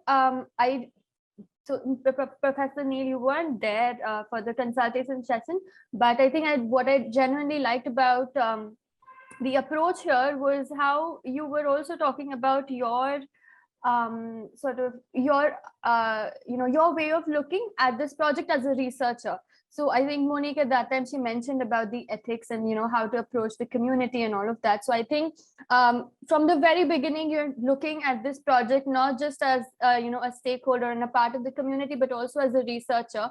And I think you have struck a very you've struck a good balance there, because a lot of times it so happens that we sort of get into the project so much that we forget our role as the initiator and the lead of the project. So I think kudos to Monique for such a beautiful, nuanced project. So that would be my comment. Yes. Yes, and as you rightly said, despite having everything there, it looks very doable. It's very realistic. So if there are no other suggestions, I wish Monique a good start because you are already there. You are. I think one small start somewhere will trigger the other things that you have planned, and I think that cycle is very nice at the end. I think that's also very nice. So congratulations, Monique. I think it's very thoughtful, and I hope somewhere this was helpful, and look forward to seeing some progress on it in future. Thank you. Oh, thank you. So I don't see any comments on this, so we can move to the next one. Yeah. Thank you, so next up we have Shweta from India, who is going to talk about the Brahmin community, the vanishing science behind their practices. Shweta, over to you. Yes, thank you, Bharvi.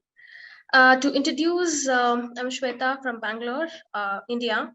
I'm a curator, I'm a heritage professional. Let me not waste any time, and I'm going to start sharing my presentation.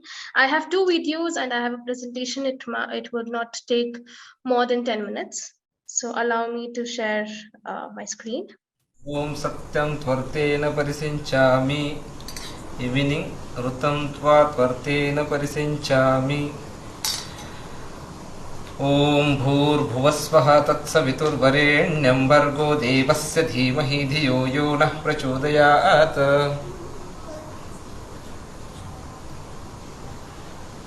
Om Chitraya Swaha, Om Chitraguptaya Swaha, Om Yamaya Swaha, Om Yamadharmarajaya Swaha.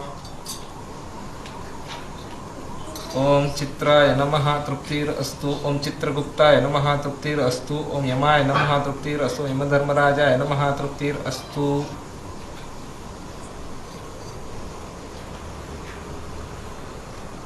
Om Amrutopastranamasi Swaha. Om Pranaya Swaha. Om Apanaya Swaha. Om Udanaya Swaha. Om Vyanaya Swaha. Om Samanaya Swaha. Om Brahmane Swaha. Annadata Sukhi Bhava.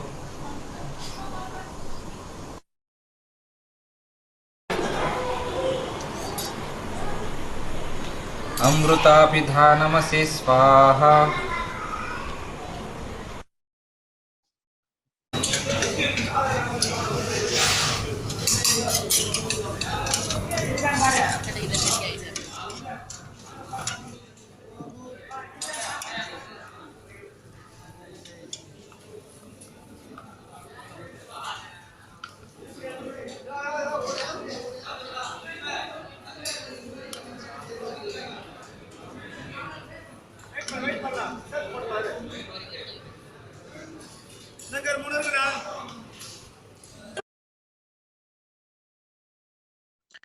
Okay, so these are the 2 videos that I wanted to share with you. This is basically about showing the food culture of Brahmin community. Let me start off with my presentation. Yes, is it visible? Yes. Thank you.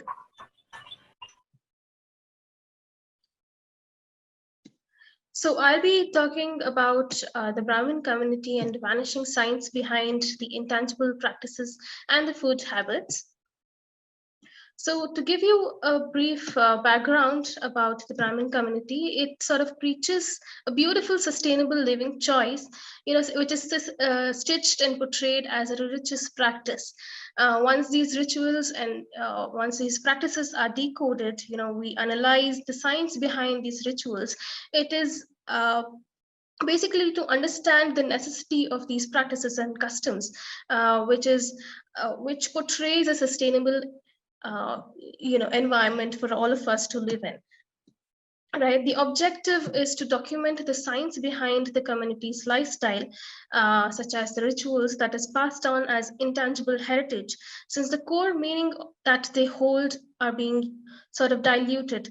The reason I'm saying this is I am also a part of this community.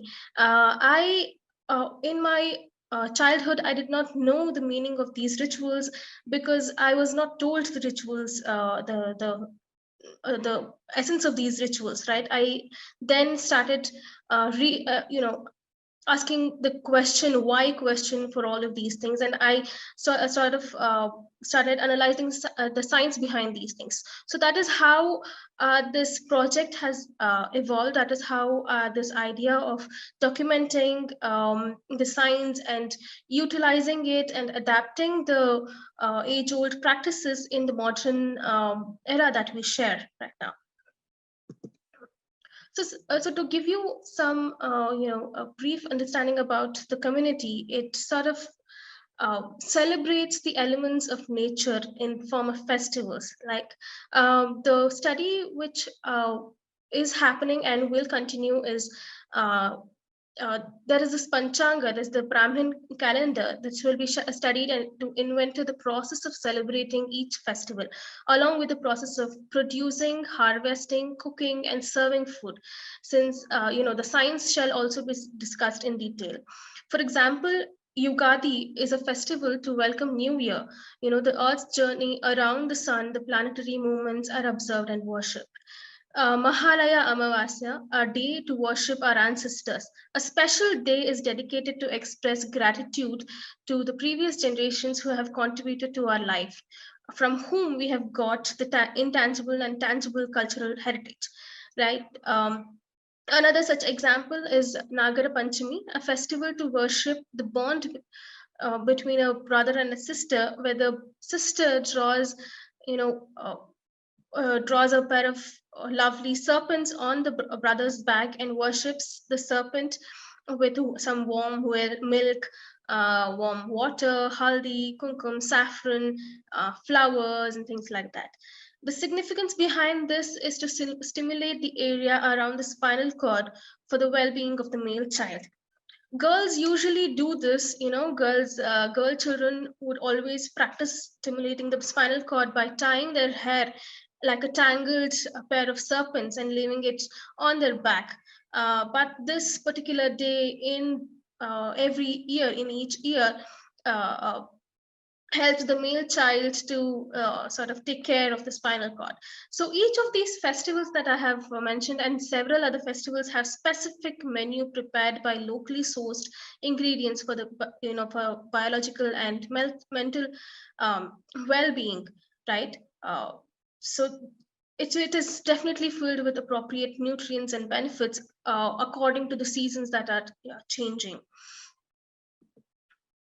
So food and dining etiquette, the community has specific, as I mentioned in the earlier slide, it has specific menu for each celebration and daily routine as well.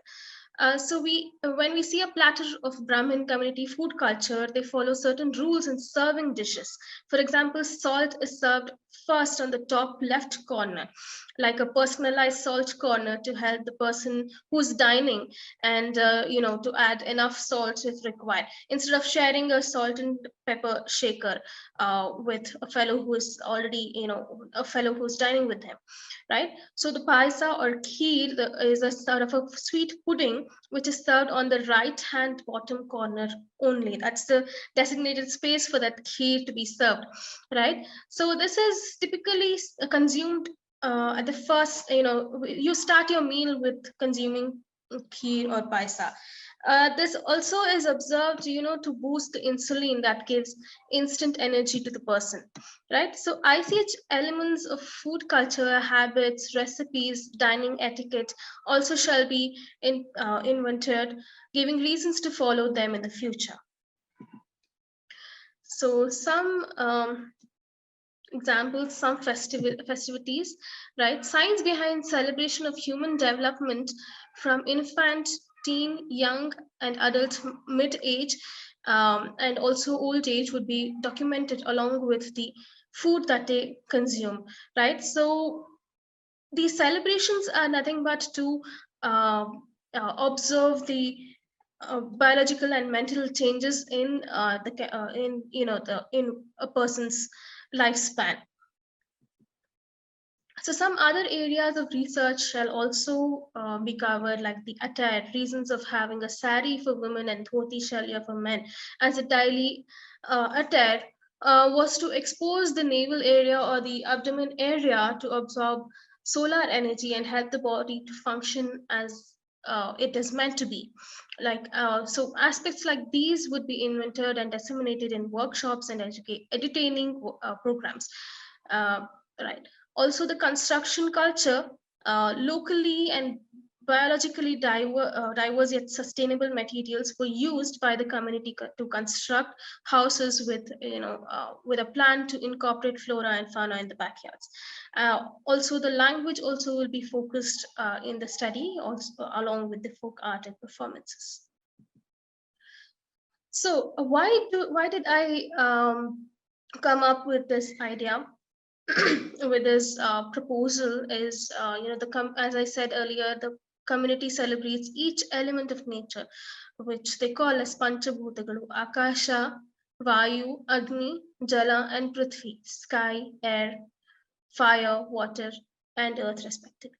The core ideology of these practices is to develop an understanding of the surrounding, gratitude to nature, use them wisely, and respect them for the positive energy that these elements give the human race. So some examples, as I mentioned earlier, such as using a banana leaf for dining, use of cow dung spread on the floor to keep the floor breathing, use of rice and soil mixture to decorate the entrance of the house with intricate designs, specific, these are very specific to each day. That is called as a dina. All these are, to attract positive energy and power. And the materials used are biodegradable, which does not harm the environment at all. These materials come from the environment and go back to the soil without any distress. So interaction with flora and fauna using their waste as well has been a major part of the living culture of this community. I'm giving some examples of how this community functions in a daily basis, as well as during the times of celebrations. But the major focus here of this project will be focusing on the food culture and the dining etiquette. So 70 to 75% of the youth community that I have been interacting with, I have been interacting for about 4 to 5 months now to get a sort of a data for the project. These 75% of the sample that I have been interacting expressed that they are not aware of the reason behind these practices, and hence they seem to have lost interest to follow them. However, a set of young enthusiasts proudly follow these practices even today. So this project aims to bring back the understanding, spread it across the borders as a sustainable living choice, help the community's younger generation to appreciate and become agents who educate these aspects as living culture rather than just religious practices. So this is about the methodology that I will be using. Right, so each of these elements shall be closely looked at by interviewing, archiving the elderly generations, which I have been doing for the past few months. I have been interacting with gurus and followers of the community, these mathas, the leaders who represent mathas in Bangalore and around Bangalore. I've been interacting with them. It sort of snowballs, one matha, one guru of a matha, one teacher, one priest of a matha, or a place of worship will give me some sort of information, and then the person passes on another contact of another representative who gives another set of information. So that is happening, and it is quite interesting to see how we could gather, gather information under a big umbrella, right? So interviews and photo archives, stories, analyzing the science behind these things will be done at a stage, stage-wise. So every professional in the community, for example, chef, priest, teacher, performer, scientist, are being interviewed to collect data relevant to the research, right? So I'm going to go ahead. So what would be the action plan? What would this research result in, right? So so this would reflect in regular workshops.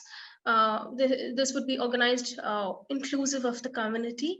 A book will be authored by the presenter, that is me, and documenting the science behind these vanishing intangible practices. The book shall be reader specific and focused to the young generation. Community engagement programs shall be planned and executed with the help of museum objects. So museums have a lot of objects that are on display or on store that can be extracted for the engagement of the community, as well as the anybody who is interested to learn about the community's practices. So rather than putting it across as a community's practice, it can be put across as a living choice, as a food culture choice that can be adapted by anybody across the globe, right? So moving ahead, the stakeholder of this community would be Vaishnava, Shaivat, and Iyer communities spread across Indian subcontinent, focusing on the southern Indian states. Main stakeholders of the action plan will be younger generation, irrespective of any community, as I said earlier. Focuses on documenting the sustainable lifestyle and more focus on the food culture that the community follows, right? So the estimated timeline would be, it would take about the timeline would focus on research, documentation, execution to safeguard the measures. Research and documentation would take about 18 months, which 4 to 5 months I've already invested in the research and documentation. So execution would be about workshops and book release, entertaining programs, combining education and entertaining programs, inclusive of community and museum objects, as I mentioned earlier. This project shall also identify youth heritage leaders, who would represent literature, folk art, and people from people who are interested in cuisine and other forms of art as well, will also be recognized, and they will be trained to organize community services, irrespective, targeting the wider audience, right? So yes, that is pretty much about the proposal. Stop sharing now. Thank you, Shweta. Any questions, comments? We have 2-3 minutes before the break. Yes, Han. Thank you very much, Shweta. Congratulations on this project. I actually like this project very much. I think it's really demonstrate clearly how the linkage between ICH and health, the contribution to health and maybe food security, also linking to all these environmental issues that now we are working on trying to encourage people to consume more natural local products. And so I think it was all very nice. I also like it that although you started as a research project, you also already have actions toward the safeguarding and transmission to continue the practice of this tradition as well. And it's not just a research project for the sake of producing a book, which I think is very important. I think you might have thought of that already, but if you haven't, then I also encourage you to work with your youth, which are the beneficiary or the people you want to engage for the what you call the edutainment, I think the process later. But I think if you could already engage them during the documentation process, that could be also quite a nice activity for them to do, and to you also maybe getting information from their perspective that could be useful for you to design on this education activity later on. And that could be a very hands-on exercise for the youth to both learn about the elements, but also to develop other skills such as research skills or interview skills and video, whatever that other tools that you are going to use for the research. So just a small suggestion, but yeah, congratulations and good luck with the project. Thank you so much. It's a valuable suggestion. I'll keep that in mind. Thank you, Han. Now Helga. Oh, well, thank you for this. It's a very interesting project for sure. And I would love to hear about the gender aspect of this project, since it's about community. So are there any gender power structures at play here? And in that case, how do you plan to address those within those projects? And then also, so I have a second question also. Sorry to have two questions here. You mentioned that you were planning on interviewing professionals in the community. So I was wondering, what about other groups? What about the non-professionals? And I would like to just encourage you to ask if there are any voices that are not being heard, that any silent groups that perhaps should be heard in this case. So I would love to hear your thoughts on this too. Thank you. Right, absolutely. About the second suggestion that you have, I take that suggestion and I will consider, focusing on the unheard voices of the community as well. I had not looked at it this way, and thank you so much for the suggestion. About the first question, could you please repeat the question just quickly? Yeah. So about the gender aspect, and if there are any, for example, gender power structures at play, and if that is a factor to address in your project, and how you plan on doing that. Yes, in that case. Absolutely. So the community has a set of rules, set of practices that are gender specific. The girls of this age are supposed to be like this. The women of this age are supposed to behave like this or practice like this. The men have to be in a certain way. So these things are we as a generation, we do not understand. I can say this because I'm a part of the community as well. So in my conversations with my friends and colleagues, this has been a very major conversation, right? So we do not understand why this was done in a specific way that it is, right? So there are certain reasons. For example, both the genders have, a practice that they use the kumkum to, sort of have it on the forehead. So, but it is also, it is not a practice when a woman becomes a widow. It's like a sort of a symbolic, a representation of that of a woman who has lost her husband, or things like that. So I'm just giving a very basic practices that are gender specific. So all of these things would be addressed in the research, in the project, right? So I hope I have answered the question. Yeah, if I just sum it up to give the answer straightforward, yes, Helga, there are massive gender unbalance in these traditions. That's I think that's where it comes. But perhaps what I'm hearing, Sweta, is one of the interests behind this is also to look into those, and particularly as you said, her generation would like to ask that question, and I think that's a good start. But I think those are very relevant questions. Lubna, thank you, Helga.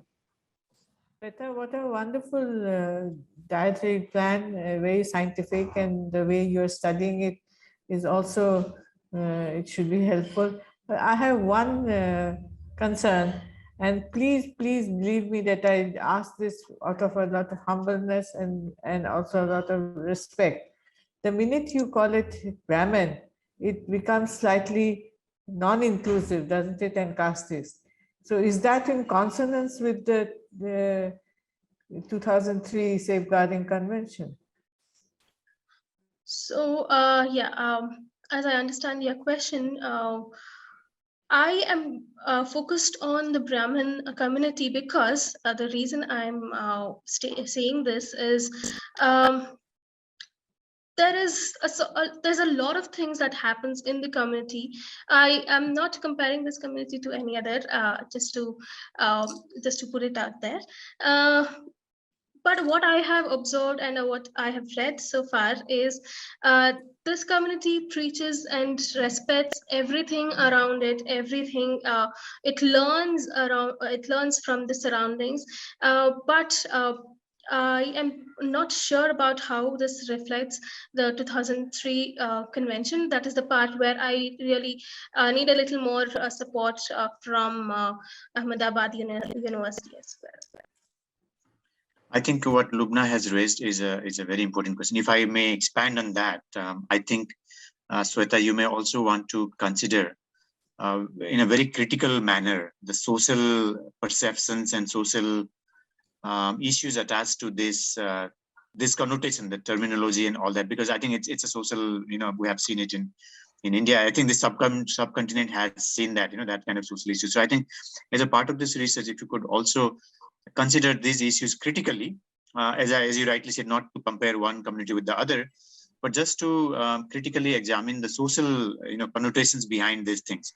And one way to do that is to perhaps also expand your project to look at, okay, let's say, for example, if you're taking food habits, then food habits of at least a few communities that you are looking at in a region, right?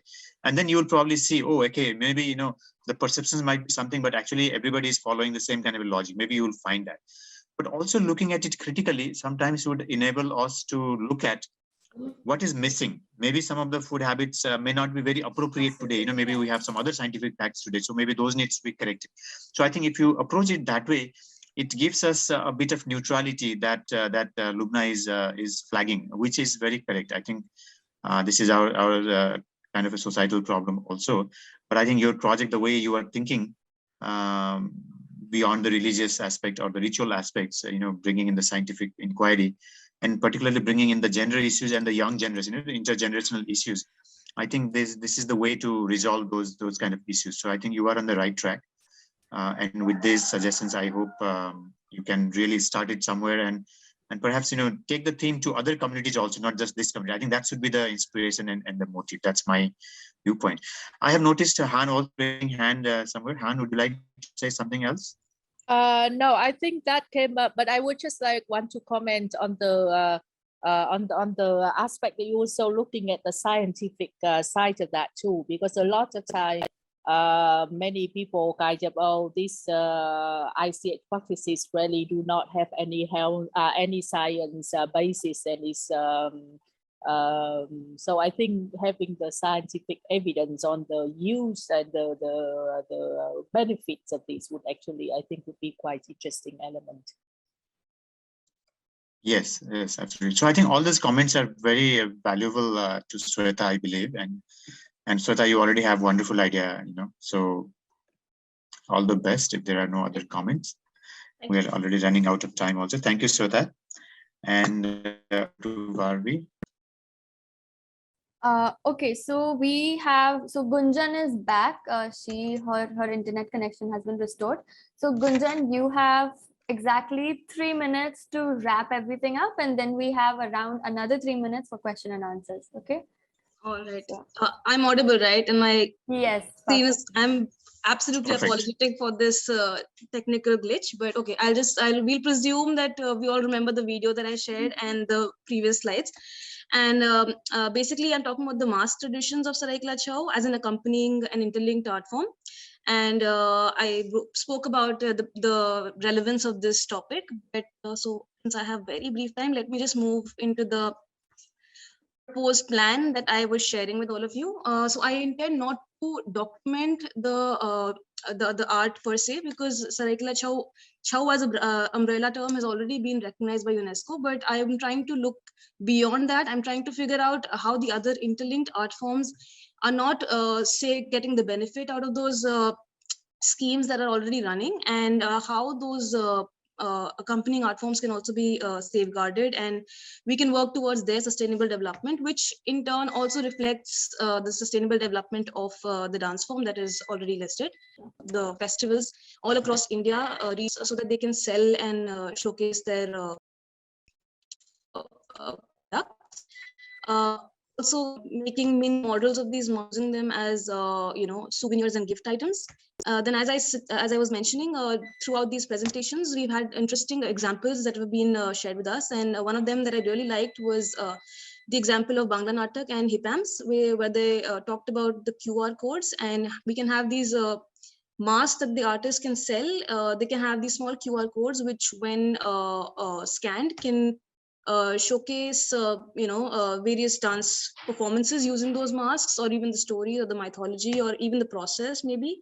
So that can be a good link between the consumer and the artist. Also the aspect of heritage tourism, as I was talking, so not just getting these artists to go to these fairs or to other cities or maybe even internationally, but having people come down to Saraikela to not just visit the district, but also go to their respective workshops and interact with the artists. So it's not just about the economic and cultural development, but also having the sense of pride instilled in these artists, that people are coming all the way to meet them and talk to them and appreciate their craft. Another one was like I shared in the video, having these the art form and the dance both presented in various performances. So you can have a day before where you can have the artists explaining how they're making the mask, and the next day you can have the performances with the mask. So the audience can kind of get the clear link about how these are connected. As well as having training programs where you can talk about how they are shared. So my guru Padma Shri Shashidhar Acharya ji has already done one of these, and that is an example that I wanted to share. Yes, of course, having colleges and schools integrate this as part of their add-on courses. So at local and regional levels, we can have mask making workshops and instrument making workshops. So there are a lot of indigenous instruments also. So the other accompanying arts of Chau dance can also be shared and showcased and can be given that kind of a space. So there are already government centers of Chau that have been built post the recognition that UNESCO has provided to Chau. But maybe more training facilities and government centers also for the mask making artists. So like I was mentioning previously, we have very few families that are left that are in this profession or in this tradition of making the masks. So if we don't have many mask makers, we will not be having the traditional Saraikela Chow dance. So there'll be no masks to wear. So we can, we should have these training facilities to have more people learn how to make masks. And when we have these government centers where gurus of mask making can also sit, there can be a sense of quality check. And they can have a authorized government label that this is how it is made and this is the process, and they can be inspiring to the other young artists as well, since that job market will also be open for them. Another aspect that I was thinking of was to, as an example, again, my guru, his organization Acharya Chow Nritya Vichitra, has a small museum that they've made called Shraddhavati Chow Sangrahalaya, which has all the other aspects and art forms that are associated with Saraikela Chow dance.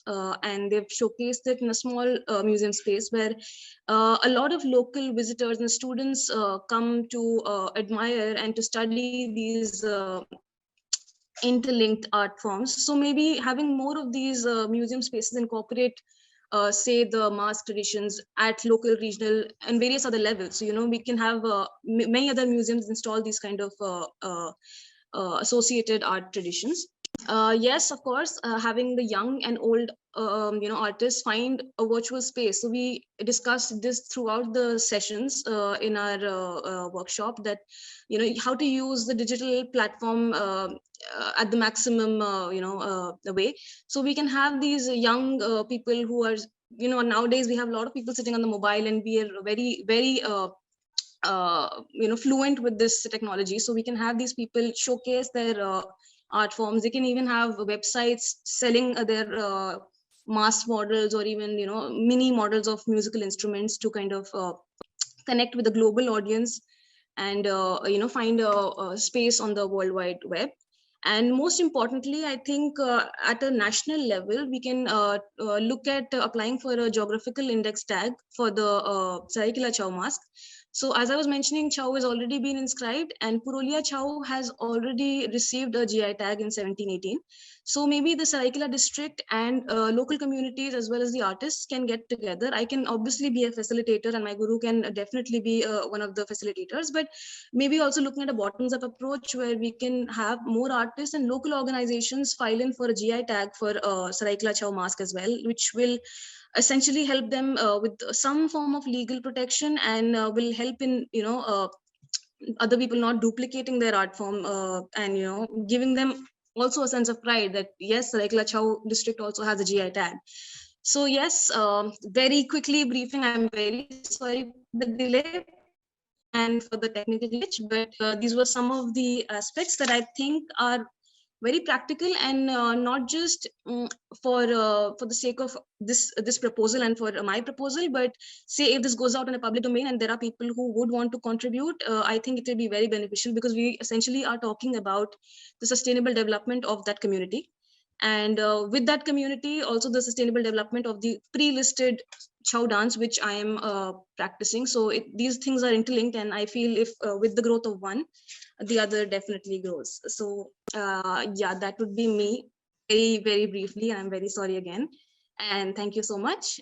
And I would also like to be absolutely grateful to my guru, Padma Shri Shashidhar Acharya ji, for helping me put this across. Thank you so much. Thank you, Gunjan. This was a wonderful presentation. Yes, technical issues are there. That's not in our control, so you don't have to apologize for that. But we must thank you for being with us in this workshop and really sharing, because you yourself is a practitioner, and then you have this tradition, under your guru, you're following. But you are also doing so many things already, so that's really wonderful.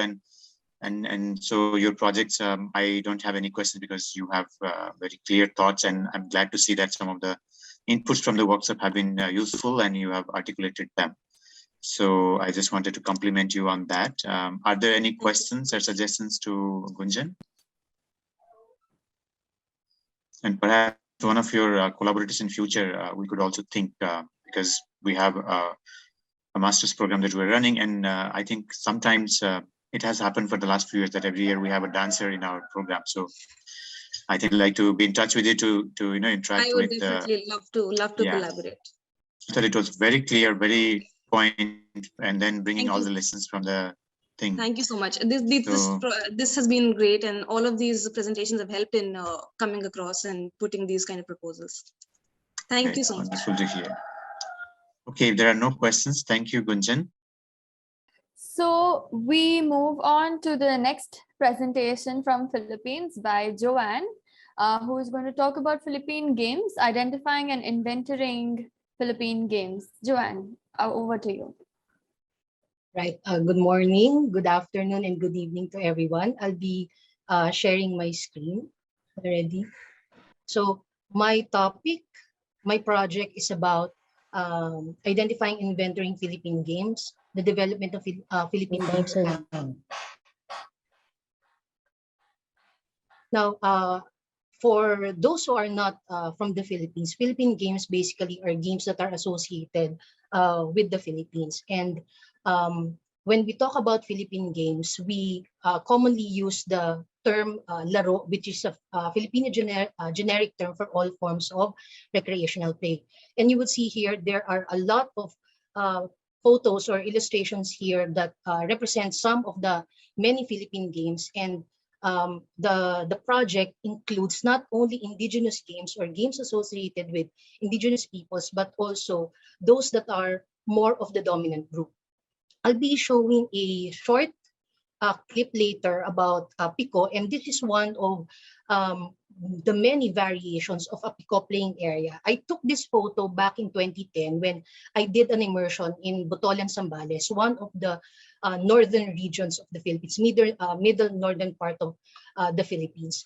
And it goes to show us that there are many versions of existing games, and the playing area is just one aspect of those versions. This is a clip I got from YouTube to show you how Pico, one of the more famous Philippine games, is being played.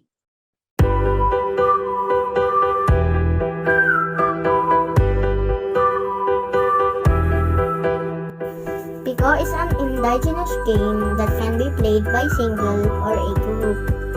There must be a drawn play space on the ground, and each player must have a pamato. This is usually a flat stone or a part of a broken tile or pot.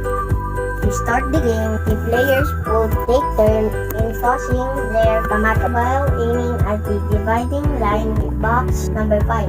The player who tosses his pamato closest to the line gets to play first.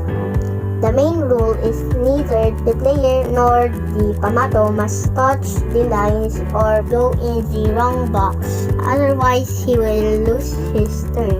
The first player will toss his pamato in box 1, then he will step or jump with one foot in each box, skipping the box where his pamato is in.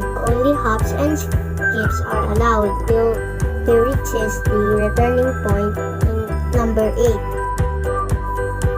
On his way back, he will pick up his pamato and head to the starting point. Upon his successful return, the player will turn to his back and toss his pamato towards the direction of the play area. The box where the pamato lands will become the player's home or bahay. The owner will land both of his feet on his bahay, while other players will skip it throughout the game. The players will continue to play their turns for the remaining boxes, applying the same rules over again until all boxes from number 1 to number 7 becomes a bahay.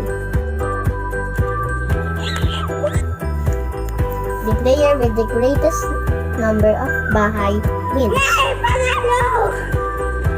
And that's the rules of Pico. Okay, so that goes to show us that there are many versions of an existing game in the Philippines, and the illustration used in the video is proof of that. And there are many versions of this game all over the Philippines.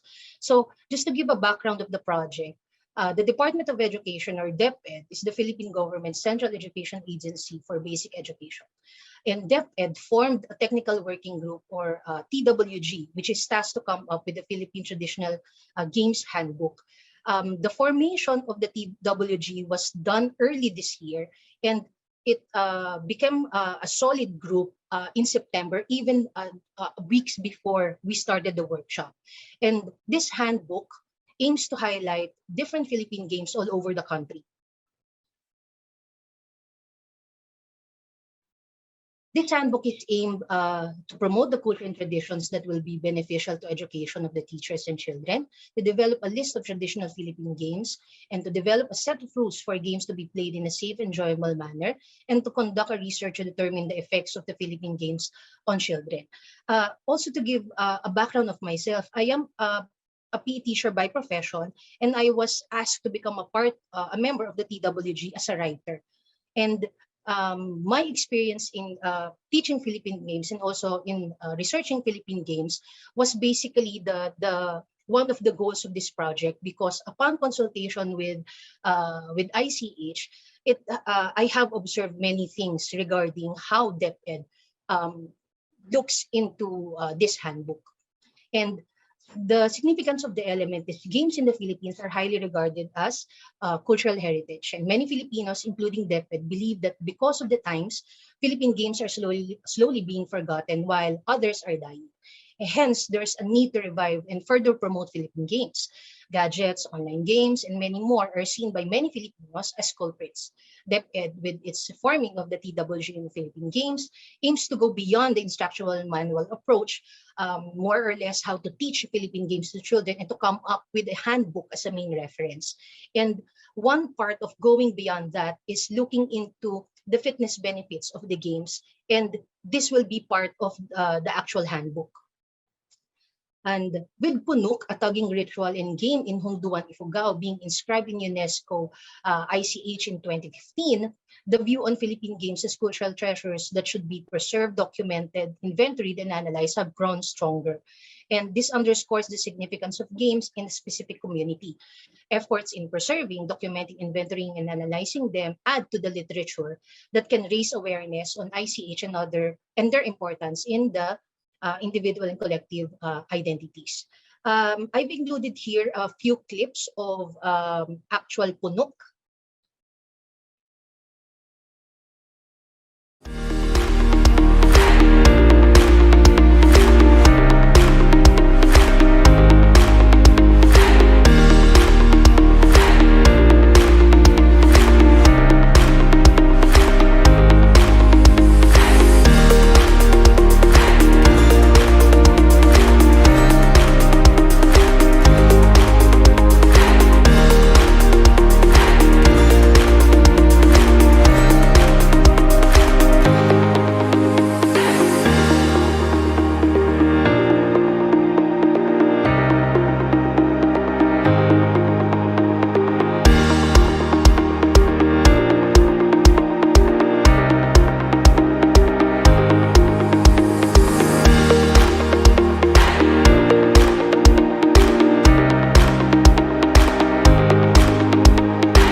All games will be culturally rich in their meanings as compared to other games that are associated with Indigenous peoples.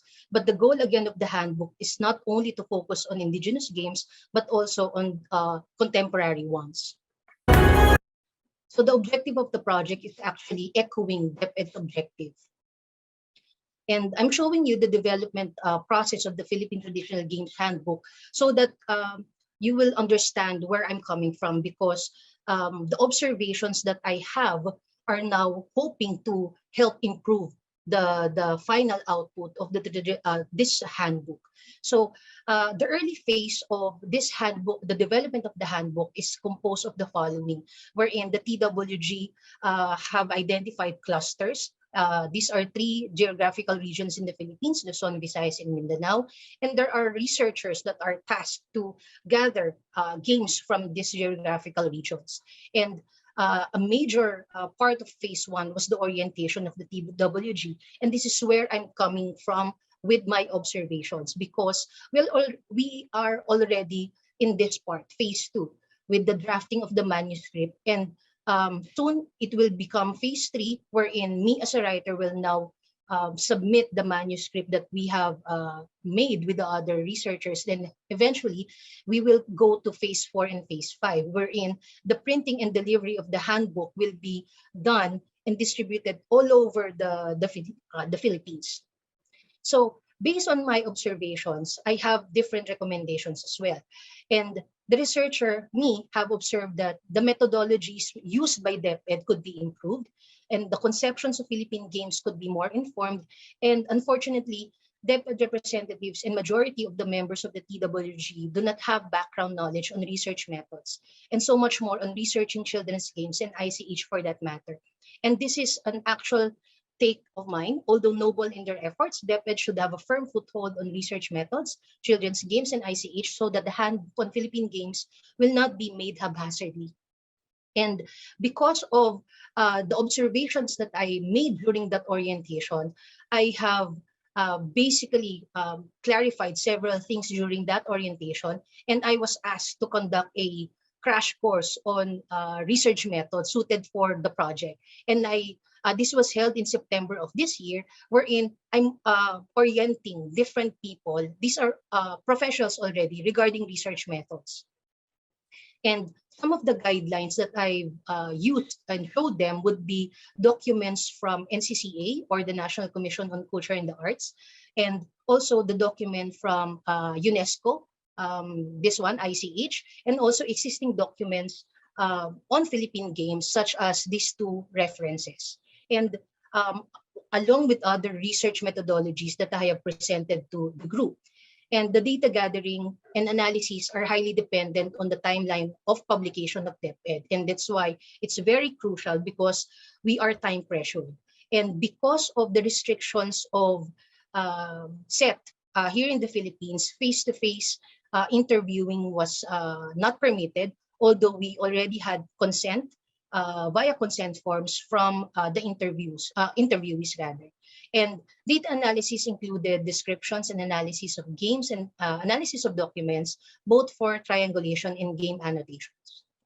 And because we have already gathered the researchers gathered games, discussions on the cultural aspects of Philippine games were also held with the researchers to clarify the written outputs. And based on the discussions, it was observed that the game researchers, those who came from Luzon, Visayas, and Mindanao, are not knowledgeable on concepts of children's games, such as elements of games, concepts of cultural anthropology, ICH, concepts on heritage inventorying, preservation, and promotion, and many other concepts. That's why it is a must that the researchers or any member of any TWG on Philippine games would have this background knowledge.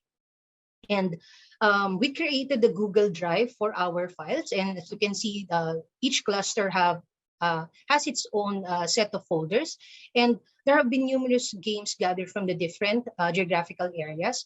And to date, data are very promising, since there are similarities and differences that have been noted, even if there are very distinct games specific to certain geographical areas. And discussions on cultural aspects of the games, which will form part of the first part of the handbook, will be about gender, because it's very noticeable that the nature and type of games somehow dictate who plays them.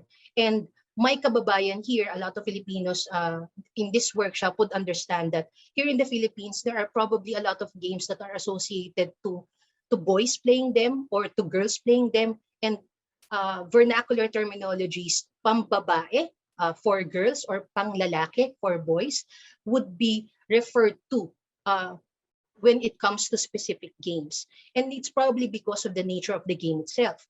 And included in the discussion would be variations in games, and also specific materials, equipment for play, such as slippers, stones, sticks, balls, and many other aspects. So basing on the timeline of DepEd, to date, all the writers, me included, are writing the manuscript to be submitted in December, and hopefully it will undergo a lot of content validation from content editors.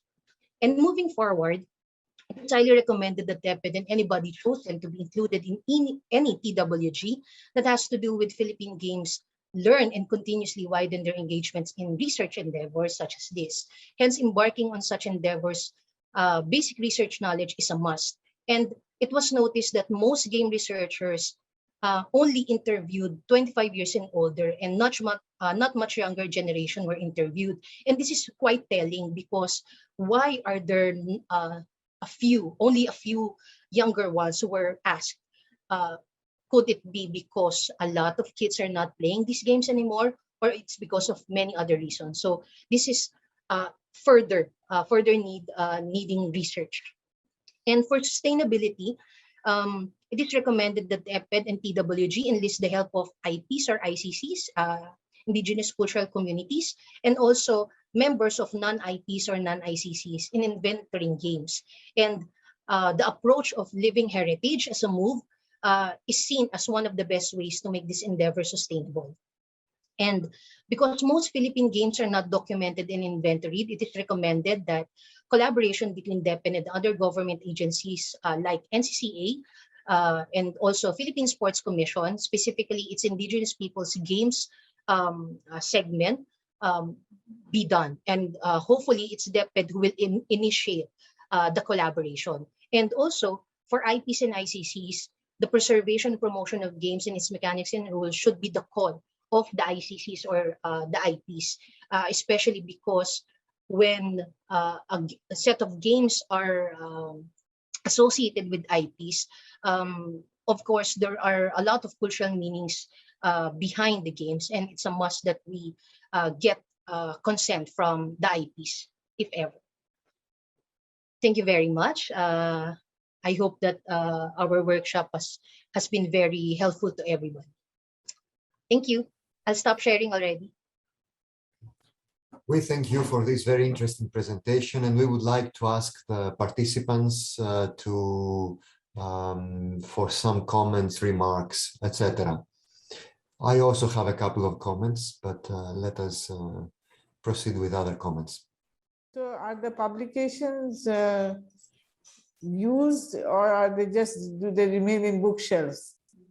The goal of DepEd is for the handbook to be a main reference on Philippine games. So I think based on that goal, it will be a very thick handbook, not just a simple reference material, but really a handbook that has several parts. And I was insisting that the cultural aspect be a major part of that book, because again, most books on Philippine games are basically teacher's manual, how to teach Philippine games. But my question was, how do you plan to reach out to the children who will actually be playing the games? DepEd will actually distribute them to the schools, and the teachers will have probably a copy, each department. Wonderful project, really. Congratulations. Yeah, it's really big. I'm not sure about the logistics because I'm technically not part of the Department of Education, but in terms of distributing, I think they plan to distribute the handbook to each and every LGU. That's what we're hoping, so that the teachers will have this reference material, and hopefully the children will be able to make use of this reference as well. Thank you. Based on these comments of Lubna, my own comments would be on the same, more or less, direction. First of all, I think it would be important that this is open access also online, because even if you distribute hard copies to as many, I don't know, institutes, schools, etc., it will still not be enough. And my second comment would be, and then Duong, and then Hanh, back to you. My second comment would be that what is the target group? This book addresses to whom? It is a general research material. Yes. I think it would be interesting to part of this material to be developed addressing to teachers, and part of this material to be developed addressing to the players of the game, to the children themselves, so that it is more, so that they can implement the knowledge, because having a corpus of research material might not really help, might not really necessarily help the teachers and the children to, you know, to perform the games, etc., to understand the significance of the games, the cultural elements of the games, etc. These were the thoughts on my part. Yeah, I think DepEd will always have this part of the budget there, that a version of a teacher's manual of the handbook will be made, and how it's written will be again targeting teachers, and another part of the budget will probably be devoted to the learners material, which again, the formulation of how the games will be presented would again target students. And I think this is a good thing that they're doing. However, again, I think it's noble, yet they don't know how to do it just yet. And it was during that orientation, I was honestly shocked, because what they were doing just get things from the internet, and that's it. So, on my part, no, that's not how you do inventorying of Philippine games. And this is the reality in the Philippines. There are not much reliable information on Philippine games in the internet, because the most reliable sources, along with really well-made books, are the people themselves, the children, the players, just like myself, even the older ones. So getting their stories on how they now play games and how these games transform will be some of the best documentation for Philippine games. Not the internet, although internet information would be good. And also the people, the colleagues who are writing a research textbook might be, I mean, other colleagues, other disciplines might be required to write the same text for teachers, and even other for, you know, pedagogically, etc., for children themselves. Very nice. Hanh, to you. Thank you, Yonis. Thank you, Joanne. It's very interesting project. I would really, look forward to the outcome.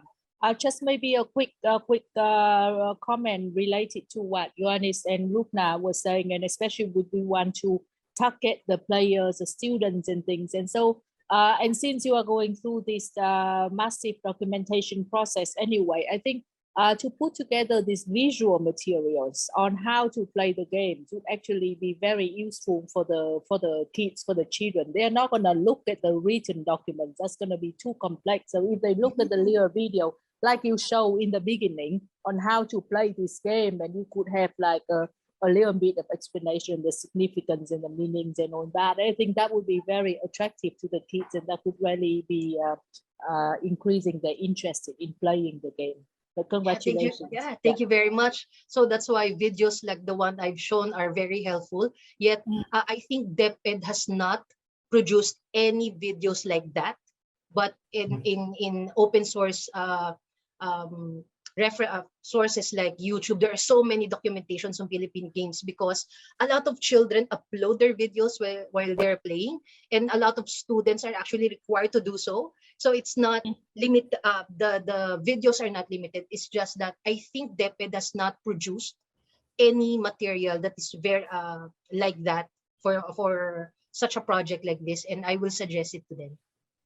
Also, let me, based on this discussion, this remark, let me generalize this, and for everybody, for all projects, say that sometimes when a project has different phases, different sub-projects, this does not mean that the same people would be the most appropriate ones to run the whole, all the project, all the phases of the project, because sometimes we tend to make the mistake. Everybody, we all tend to make the mistake that we think that the same people who are starting something should also go through all phases of the project and then complete it.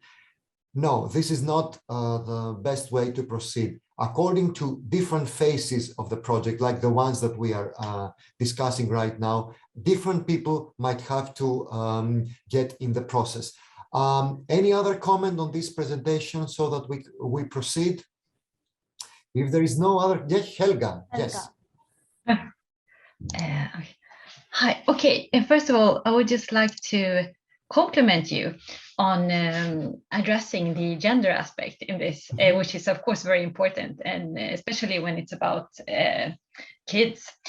And I'm just very curious to hear about how in this book, how do you plan on describing the actual games? Because you mentioned that there are a lot of games, of course, that have gender connotations. So how do you plan to do the descriptions? Will the purpose be to uphold those gender connotations, or will the purpose be to try to downplay those gender connotations? Or what's your strategy?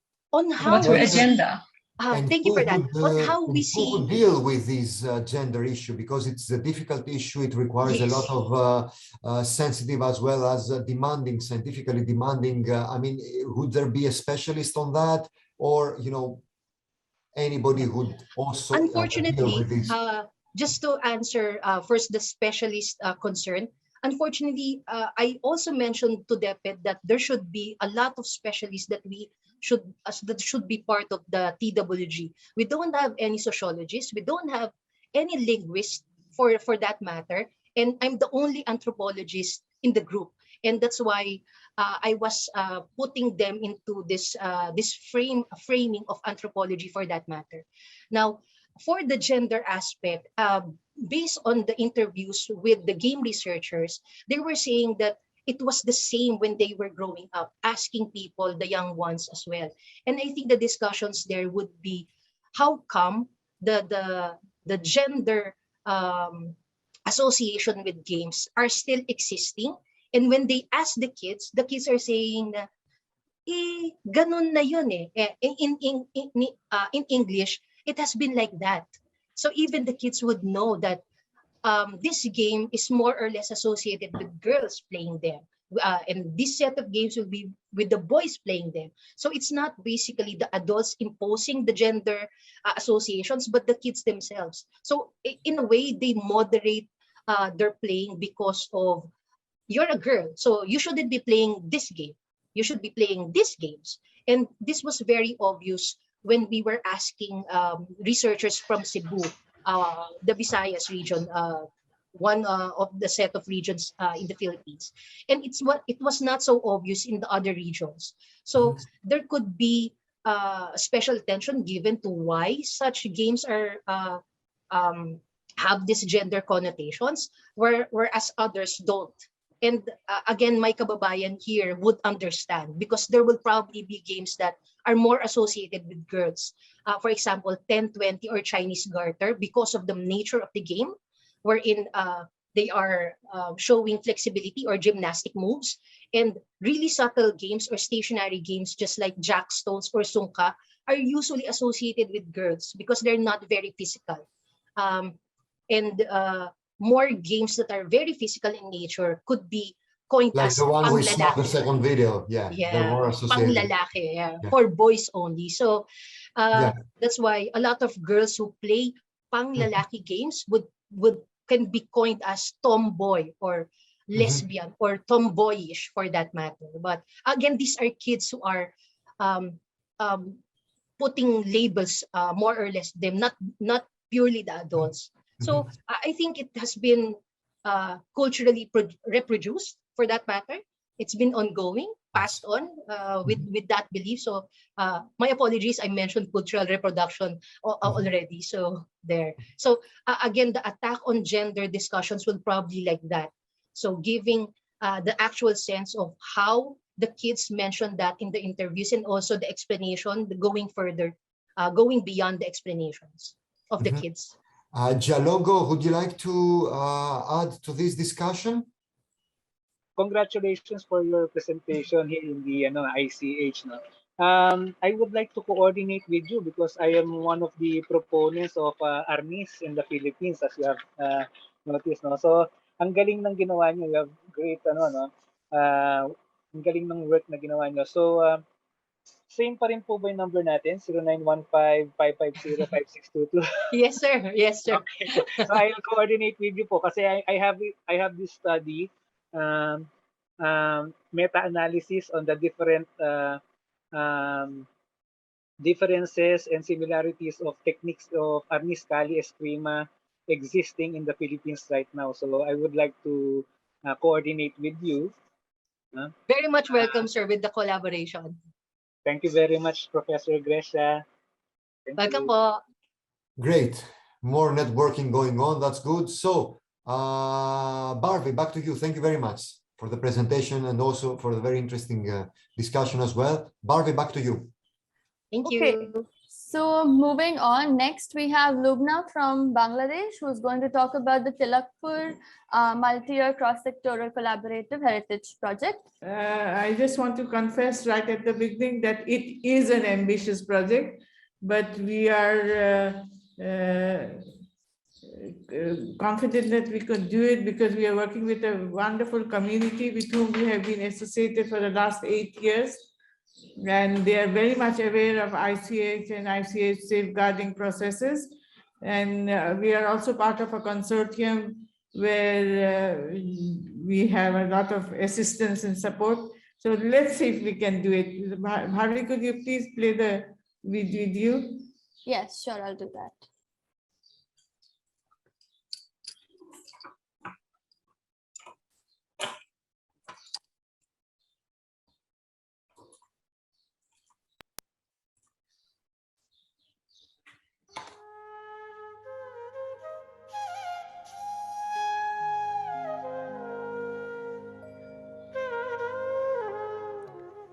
As Manipuri dancers living in the city, we were very eager to meet the Manipuri community itself in Bangladesh. We wanted to compare their practice with the dances that we had learned from gurus in India. So when we finally arrived in Kamalganj, it was absolutely love at first sight.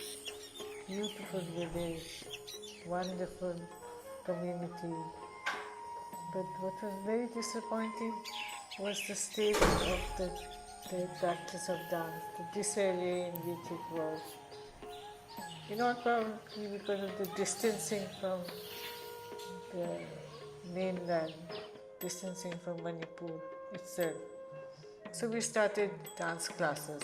We started teaching the Manipuri community their own dances. It was an instant success. We've been doing that for 8 years. And while there, we found such an interesting community, replete with festivals and rituals. Really worth looking at, worth visiting. And we felt very fortunate that we were able to be part of these festivals and rituals year round. But then our team at Sadhana felt we had to do something for this community. Not just in Tilakpur, but all the Manipuri communities in Bangladesh. So, as we are an ICH UNESCO committee accredited NGO, we started making them aware about safeguarding.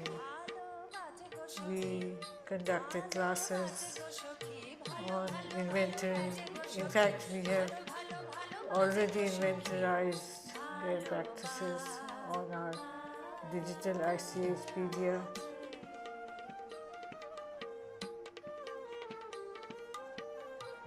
And then we took up a few projects, safeguarding of dance naturally, safeguarding of their weaving. But that didn't totally satisfy us. We kept on looking for ways in which we could help our friends. So together we helped them form a community-based organization, Paramashanam. I still wasn't happy. That is why, in fact, one of the main reasons why I joined this workshop. And lo and behold, we came across the ICHCAP project, and I thought, this is it. This is what we have been looking for. So together, the young people of Tilakpur and Shadhana, our team, we got together and tried to understand what ICHCAP had done. And next, we spoke to the community, elders, the men, the women, and finally we decided to come up with this proposal. One slightly rainy evening, we were sitting down and thinking, what should we name this project?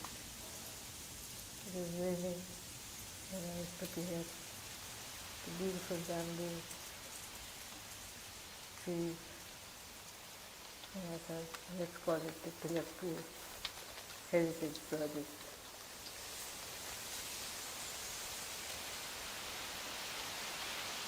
Thank you, Bharu. I will now present a PowerPoint. Since this is quite a large project, and we have been working with many different partners, I will not take you through the entire process, but just show you how we have adapted the process at ICHCAP to work at Tilakpur. I will share my presentation. There is no sound, but let me just.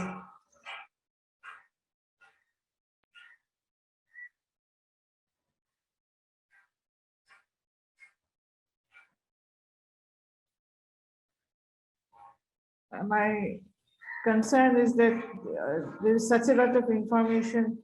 I don't know whether it will all. Lubna, I think you shared the whiteboard.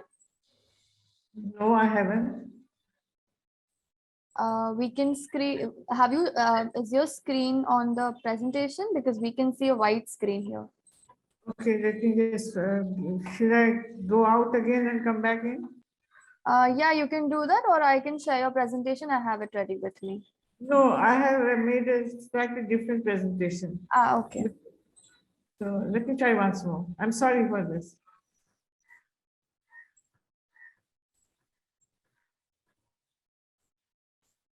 Oh, I should say share the desktop, no? Yeah. Find the desktop.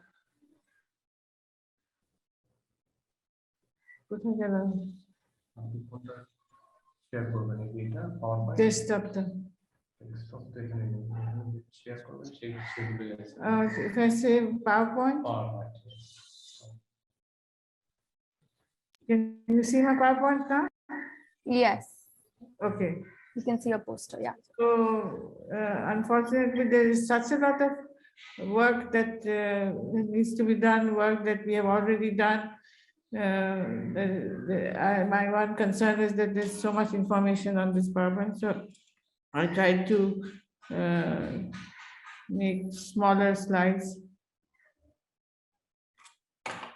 So what ICHCAP has done, it has come up with a cultural landscape approach where they are interweaving culture and nature. So it's a sustainable revitalization model. It is interdisciplinary, integrative, inclusive, and uses a program management approach. I'll just take you through the different phases. Phase 1 is about 2 months where we do more research and budgeting, and the responsibility is the ICH NGO, which is us, and the community-based organization and the funding agencies. Phase 2 is capacity building, networking. Responsibility is again collaborative management. Phase 3 is implementation, and where we would like to launch the project itself. And again, we have collaborative responsibility, but no, in fact, phase 4 is the official launch. We would, the aim is to finally hand over the entire project to the community-based organization.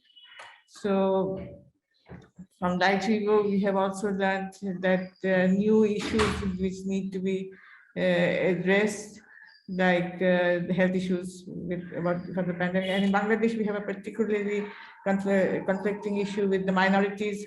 And since the Manipuris are ethnic minority Hindu community, we would also like this project to address that. So that is a lot of ambition going around. So what is the process? First, let me go to the outcomes. There are many outcomes. Basically, we would like to address a lot of SDG goals through safeguarding of cultural practices, but mainly we would like to establish an academy for rural sustainability and living heritage for capacity building and sustainable livelihood through heritage startups.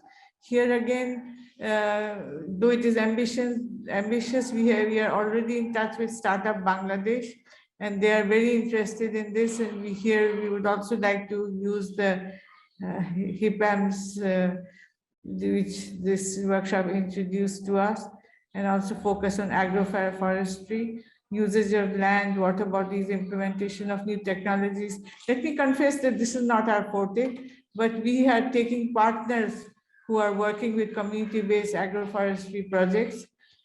And then we would like to introduce education for sustainable development using Manipuri ICH. And finally, we have with us a couple of Manipuri architects who would help us for the visual reconstruction of the area based on their traditional Manipuri concept of Inchao. And the final aim is ecotourism, because this is an area which has year-round festivals. There are many people visiting from all over, not just Bangladesh, from India too. But unfortunately, the community never benefits from this influx of visitors coming all year round. So we would like that to be part of their income generation.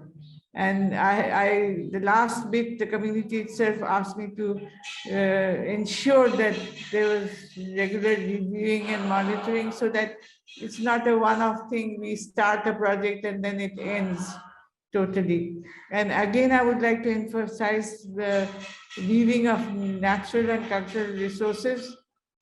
Though it is not our forte, we have a wonderful young man from the community who is in the agricultural research forum, and he is very interested in being part of the project. So what is the process? First of all is establishing partnerships. We already have a wonderful 8-year partnership. Today, I also have Arnab Sharma, the head of Paramarshanam with us. I will introduce you to him later on. And then partnerships, we have already contacted HSBC, Startup Bangladesh, and the Ministry of Culture and Ministry of Tourism. And the groundwork, as per the details that we will discuss with you, which is the most important part of this project, and which we have adapted from the LITO project. And budgeting is, of course, there. I have already spoken about the visual reconstruction of Manipuri cultural environment. And then we have already done ICH inventorying. And last is we come to the ecotourism project. Now, what is the process which LITO has used and which we would like to adapt? So the groundwork is based on 4 different areas: is general enhancement of communities' capabilities, training for community-based socio-economic activities, because here we have women too who we would like to participate in economic activities, heritage startups, because women are doing the weaving, women are wonderful cooks, they make pickles. We would like them to take advantage of Startup Bangladesh. And then training on sustainable livelihood, agriculture, kitchen gardens, etc. There are a lot of water bodies. Again, I'm confessing that this is not our forte, but we have partners who will be helping us. And lastly, we come to the landscape and ecology management by the community itself, so that the end goal of ecotourism can be implemented. Now, how are these different actions going to be processed? So the processes to be used are, number one is co-management. We have our own ICH NGO, which will be helping Paramarshanam and different NGOs and of course the funding agency. Second is the capacity building. Third is the cultural continuum, where we ensure that the cultural practices continue. Here, this is something which the community does naturally, and it's not as if something we will have to enforce. Sorry. Community economy is very important part of the project. And rebranding here, I am grateful to the workshop for introducing us to heritage branding through HIPAMS. We would like to introduce that to Tilakpur. And based on the 4 different areas and the 5 different processes, there are about 28 to 30 activities which need to be completed before the, or even while the project is being implemented, like collection of indigenous knowledge through oral history programs, training programs for and networking with urban dwellers. I will mention the urban dwellers once again after I have gone through the whole process and methodology, because there are many young Manipuri who are now opting to leave the village. Arnab himself is studying biotechnology. His father is a priest, and he himself is a novice apprentice priest. But where is the incentive for him to stay back in Tilakpur? He wants very much to stay back in Tilakpur. So we are trying to build an environment which can help young people to, if not come back to Tilakpur, at least revisit and be part of the project here. And using, introducing the schools to the Manipuri culture is a very important part of the project. So these are the various, you will notice below each, we have shown which are the processes which are going to be used while going through these actions. So there are about 28 actions. And the last of which at the end is the introduction of the ecotourism. This is quite a long, convoluted plan, but we feel that it's very well thought out, and we are very hopeful that we can, we have with us 2 young Manipuri architects who are very interested in the visual reconstruction of the village, so to make it visually pleasing for tourists and other people who visit. Lubna, I would request you to wrap up in another 2 minutes. I'm done. Yeah. This is my last one. I have already mentioned the phases, and this is the budgeting. Before I end, I would like to introduce you to Arnab Sharma, who is here. How do I stop share?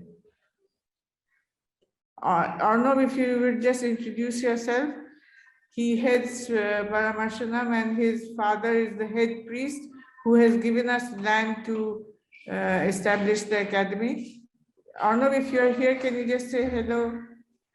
Hi, I am Arnab Sharma. we promotion team and our village of people, we want this project very badly. Thank you. Thank you. So this is it. Okay. Thank you for the presentation. Some questions, remarks? We are very, very grateful to this workshop, to Neel, Kamalji, Bharvi, and Anna Yao from the Laichiwu project for taking us in details through their own project, which we are, if not replicating, at least adapting. It's an interesting project because it relates to, yes, Kamal, because it relates, allow me, Kamal, to finish my sentence, because it relates to several of the sustainable development goals, because it has community at its core, and also because it tackles upon several issues of heritage, inventorying, etc., but also entrepreneurship. Kamal, to you. Thank you very much, and Lubna, thank you very much for your presentation. For me, it seems is integrated approach. You mentioned the different elements, and also you mentioned the biotechnology and how it works in the biotechnology in this issue. And also you mentioned the indigenous peoples. Who is the owners? Is there any indigenous peoples are working with this project or not? If not, and how is the safeguarding approach? Thank you very much. Yes. So the two things is very different. I'm studying at the biotechnology. This is the end project is like to develop the whole community system. Like, so yeah, in my information team, I took the people who are actually willing to do the project, and I chose the people who can do it actually. So if we get it, or hopefully we can do this, I think. Also something about biotechnology, since your is there. Yeah, kind of. If yeah, we can use the biotechnology in the land farming, hopefully. Based on indigenous knowledge, but also based on contemporary techniques as well. Yeah, kind of. Nice. Other question, other remark from our participants? If there are no remarks, thank you very much for this very interesting project, because it gave us a lot of information from different perspectives of intangible heritage and sustainable development. And Bharvi, back to you for the last presentation. No, we have two more presentations We have left two more for today. presentations. Yeah. Perfect. So the next presentation is from Philippines by Riza Rivero and Wilfredo Artego on the cultural space of translation of the Black Nazarene. I will be playing their video. So Riza and Wilfredo, I will be sharing my screen if you all are ready. Good afternoon, everyone.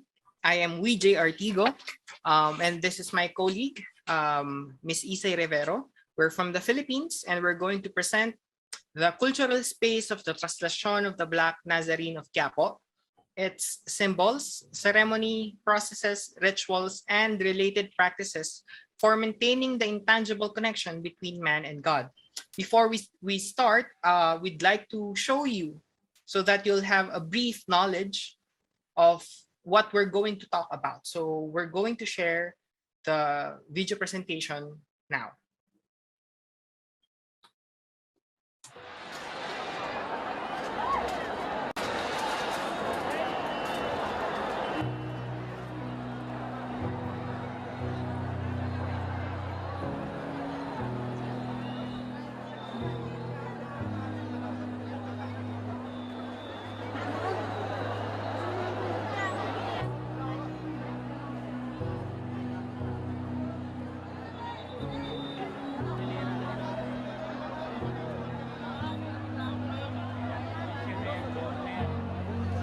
Nagpapasalamat ako sa Panginoon Nazareno dahil gumaling yung sakit na at karamdaman ko na hinihiling ko sa kanya. Nananata ako sa Poong Nazareno dahil feeling ko ito yung bumubuo ng buhay ko at ng buong taon ko. Pag hindi ako nakakahawak ng lubid at nakakasampa, kulang. Hindi parang buong pagkatao.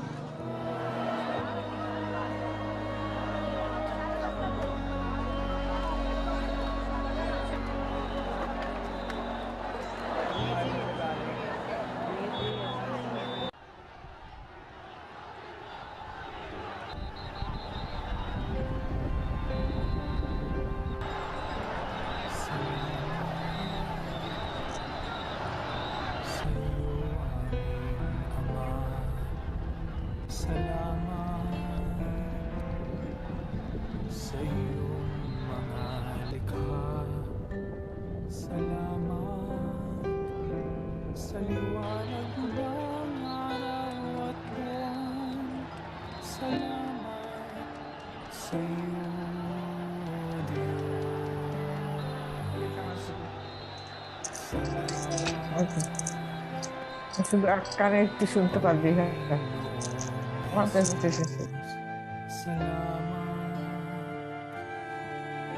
Sa iyong pagliligtas, salamat sa buhay na walang hanggan, salamat, salamat sa iyo.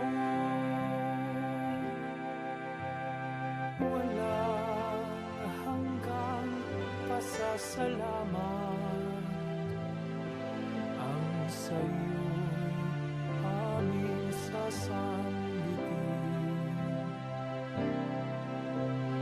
Maging sa huling sandali ng aming buhay, pasasalamat sa iyo'y walang hanggan. Salamat, Espiritong Banal. Salamat sa liwanag ng buhay. Salamat sa walang hanggang patnubay mo. Salamat sa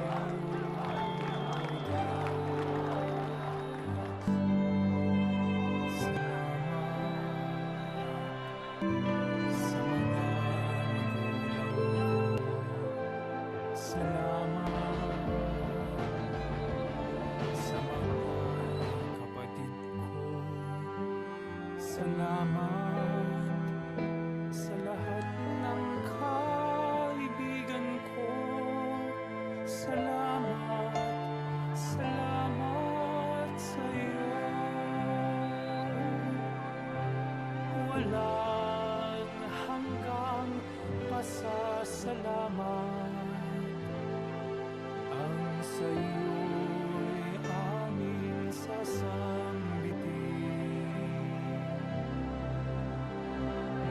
Sa huling sandali ng aming buhay, pasasalamat sa iyo'y walang hanggan. Walang hanggang pasasalamat ang sa iyo'y aming sasambitin.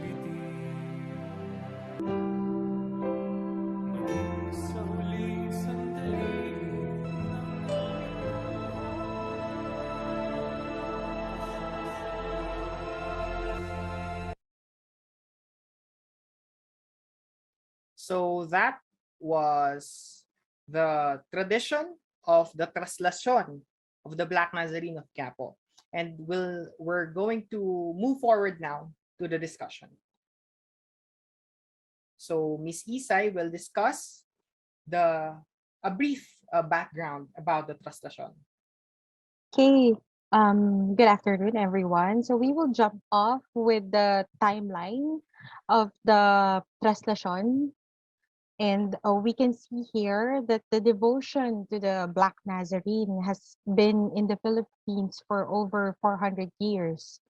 And the image of the Black Nazarene itself has survived different types of calamities, such as fires, earthquakes, and even the threats of World War II.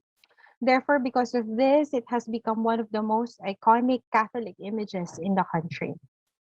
So there are three types or significant procession days dedicated to the Black Nazarene. The first one is, of course, the Traslacion that happens every January 9th and has the largest number of devotees participating in the procession. The other two is, well, one is the every Good Friday, which is a more solemn procession. And the last one is every December 31st, or the New Year's Eve procession that signifies the start of the January 9 Traslacion. So for the stakeholders, there are four that we considered, and they are responsible for the execution of the Traslacion. And these are the government, the church, the private groups and NGOs, and of course, finally, the devotees.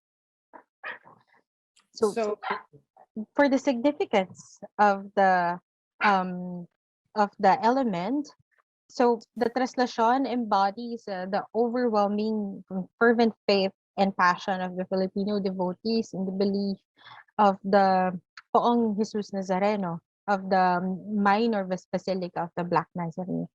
It encapsulates the concept of bayanihan, or the spirit of communal unity and order among the Filipino devotees amidst the seeming chaos and disorder.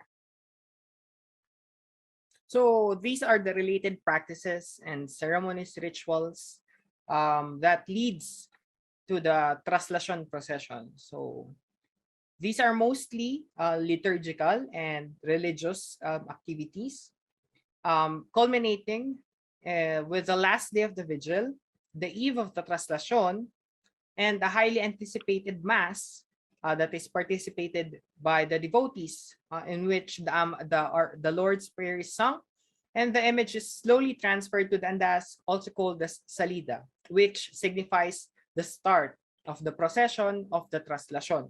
So during the Traslacion, these are the customs that are commonly observed. Being barefoot, or pagayapak, as a symbol of penance and humbleness. The praying the rosary, singing hymns, and offering praises. Pamamasan, pagsalya, pagkakadena, pagsalang, or pagsampa. These are local terminologies to refer to the act of pulling, pushing, and attempting to touch the image. There are also two Marian images rites as a form of religious courtesy. As you've seen earlier in the video, it's also called sungaw and dungaw, which is done by the Marian image overlooking the cross-bearing Nazarene as it passes by. These are some of the related symbols. The color of maroon, which my colleague and I are also wearing, signifies and mirrors the vestments of the crucified Christ. The white towels or handkerchiefs, which is used to wipe the image. The lubid, or the rope, which I know we've seen from the video, which is pulled and clambered on by the devotees. And of course, the Black Nazarene itself in the andas, or the carriage. Along with it are estandartes, or banner flags of the different barangay chapters. So if you're wondering why we've said order amidst the chaos, because there's already a system. This is the graphical representation of that system. So the carriage pushers, or the salyador, push the andas, while the rope bearers, or the mamamasan, pull the andas via the ropes. So for challenges and recommendations. So we would begin with one of the primary concerns that is faced by the Traslacion every year, and that is the waste management. So the recommendation includes the designation of a dedicated area for the vendors during the traslasyon, a provision of proper provision or enough provision of waste portalets and bins in specific zones, and also most importantly, a stronger encouragement and education to all the stakeholders involved, particularly the devotees. So one of the hardest challenges is controlling the crowd and managing crowd. So the church has already done the localization of the festival, which is mirroring the procession in other parts of the country. Another would be the pilgrimage of the processional image as it tours around the country so that the devotees won't have to go to the actual conduct of the traslasyon. Another would be extramural crowd management, in which the authorities, in this case, the police force, won't have to directly meddle in the middle of the procession, also called as intramural crowd management, as it deters the devotees from conducting their penance and their acts as they've done through the years. Lastly is the utilization of barangay chapters for further information dissemination and devotee education. So also faced during the traslasyon is the challenge of securing or ensuring the well-being and security of the devotees.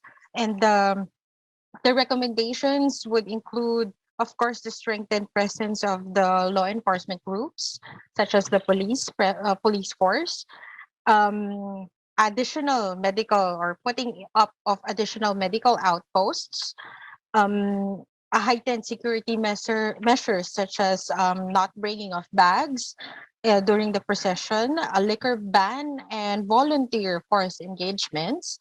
And lastly, conducting a thorough study for risk management when it comes to this challenge. As for the also one of the things to take note of, one of the challenges being faced is the structural capacity of the heritage assets of the traslasyon, and the recommendations also would include the annual inspection of the and maintenance of these tangible assets, the strengthened vigilance of the hijos del Nazareno during the traslasyon. And lastly, there must be a reassurance to the devotees that the image and other related symbols should be available for public veneration even after the traslasyon.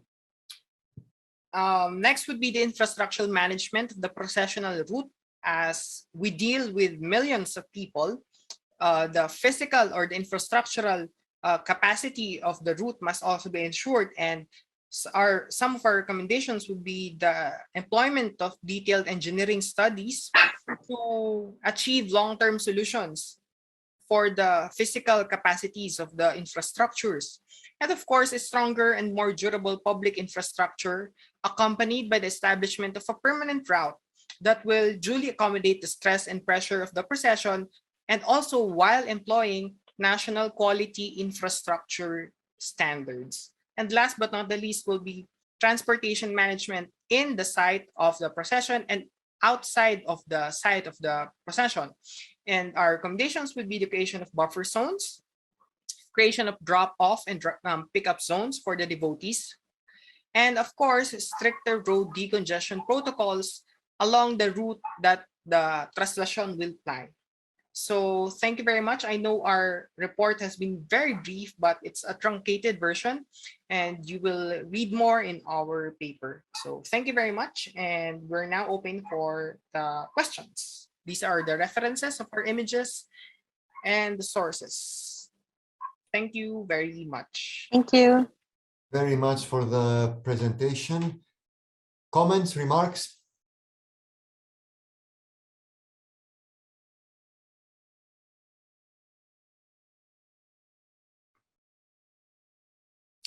Some thoughts on my part. It is what I found very interesting is that we have a ritual for some hundreds of years. And what I found very interesting is that all this contemporary knowledge of contemporary issues, from security towards waste management, towards risk management, etc., comes into this in order to accommodate contemporary concerns, contemporary issues. This is what I found very interesting in this presentation. So we see this, what we have been talking all over the workshop about, tradition and evolution. And this has been going on for all these centuries, that every present takes care of its own concerns, and the tradition goes on, and the tradition adapts to these concerns and evolves over time. This is in the core of intangible living heritage. Remarks, questions? A question on my part. This is part of a research, this is part of consulting, this is part, who is running these projects? Is it an individual, your project? Is it run by, simply to clarify? So my colleague here, Vijay, is actually a practitioner of, or one of the devotees of the Poong Nazareno. So we actually conceptualized the this contribution of ours to the safeguarding practices for the Nazareno, because it is to take care of as well, because yeah, my colleague is one of the practitioners as well. So it's from the practitioners, from the community itself, that they are raising some concerns in order to better address their own issues, to put it like that. And this is why they asked for your help, for your contribution, etc., through this advice, through these guidelines. And now your colleague will try to make it formal, to propose this to the community itself, so that they take it, let's say they embrace that and they put it into practice, of course, in cooperation with the other community groups and stakeholder groups. Got it right? Yeah, exactly. Just to clarify that for the better understanding of this project and its impact. Thank you very much. If there is no other comment, thank you again. Barbie, back to you for the last presentation. Okay, so yes, the last presentation for the day and for the expo, we have Sumaira Malik from Pakistan, who is going to talk about the folk music performed in Sufi melas across Sindh. Sumaira, over to you. Okay, hello everyone. My name is Sumaira Malik, and I am the Asia Pacific expert for 2005 convention, and I also served as a national specialist for CCI Pakistan, and by profession I'm a filmmaker. So this research was part of one of our projects funded by Korean Fund and Trust, and I wanted to document and map the importance of Sufi Melo.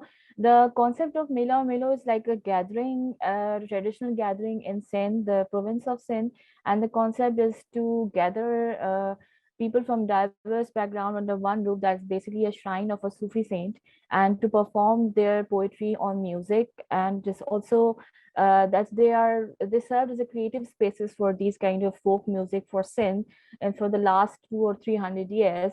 And that these melos are still going on around Sindh still they are going around Sindh, and they are the ones who preserve this kind of soul Sindhi folk music, which is now have like 30 genres of Sindhi music, and this melo and as creative spaces served this thing and like that.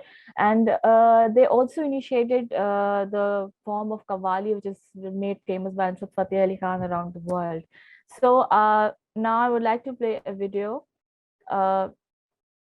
which will tell you the music and how I want to take it further. Experience music with Lahuti Sessions.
if you understand this, like these are the original folk musicians and folk musicians that have been performing in these melas.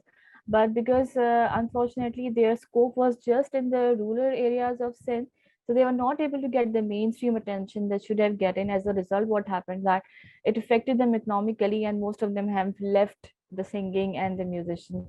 And to address these issues, in 2015, the creative space by the name of Cafe Khana Badosh, run by Ms. Amar Sindhu, and Lahuti Music Festival, run by Mr. Saif Samejo, they wanted to share the soul of the Melo, which is to gather people from diverse background under one roof. They took the soul and then commodified and changed it into a creative festival that is reachable, outreachable, and also understandable for generation Z, and also to the urban areas and rural areas along. So this all started with the whole concept of Melo.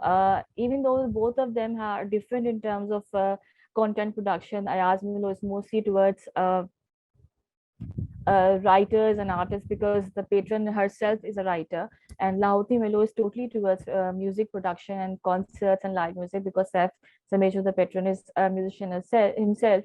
So since 2015, when I was doing this research and I was interviewing them, I asked them for the indicators of success of Ayaz Melo by Ms. Amar Sindhu, and she says that I wanted to have an equal representation of women in Sindhi cultural ecosystem, in as writers, as musicians, as artists, as NGO workers, and as performers. And for her, that is the biggest success of indicator success for Ayaz Melo, because she believed that from every urban or rural area of Sindh, when people come and visit Ayaz Melo, most of them are women, and that is her sense of success.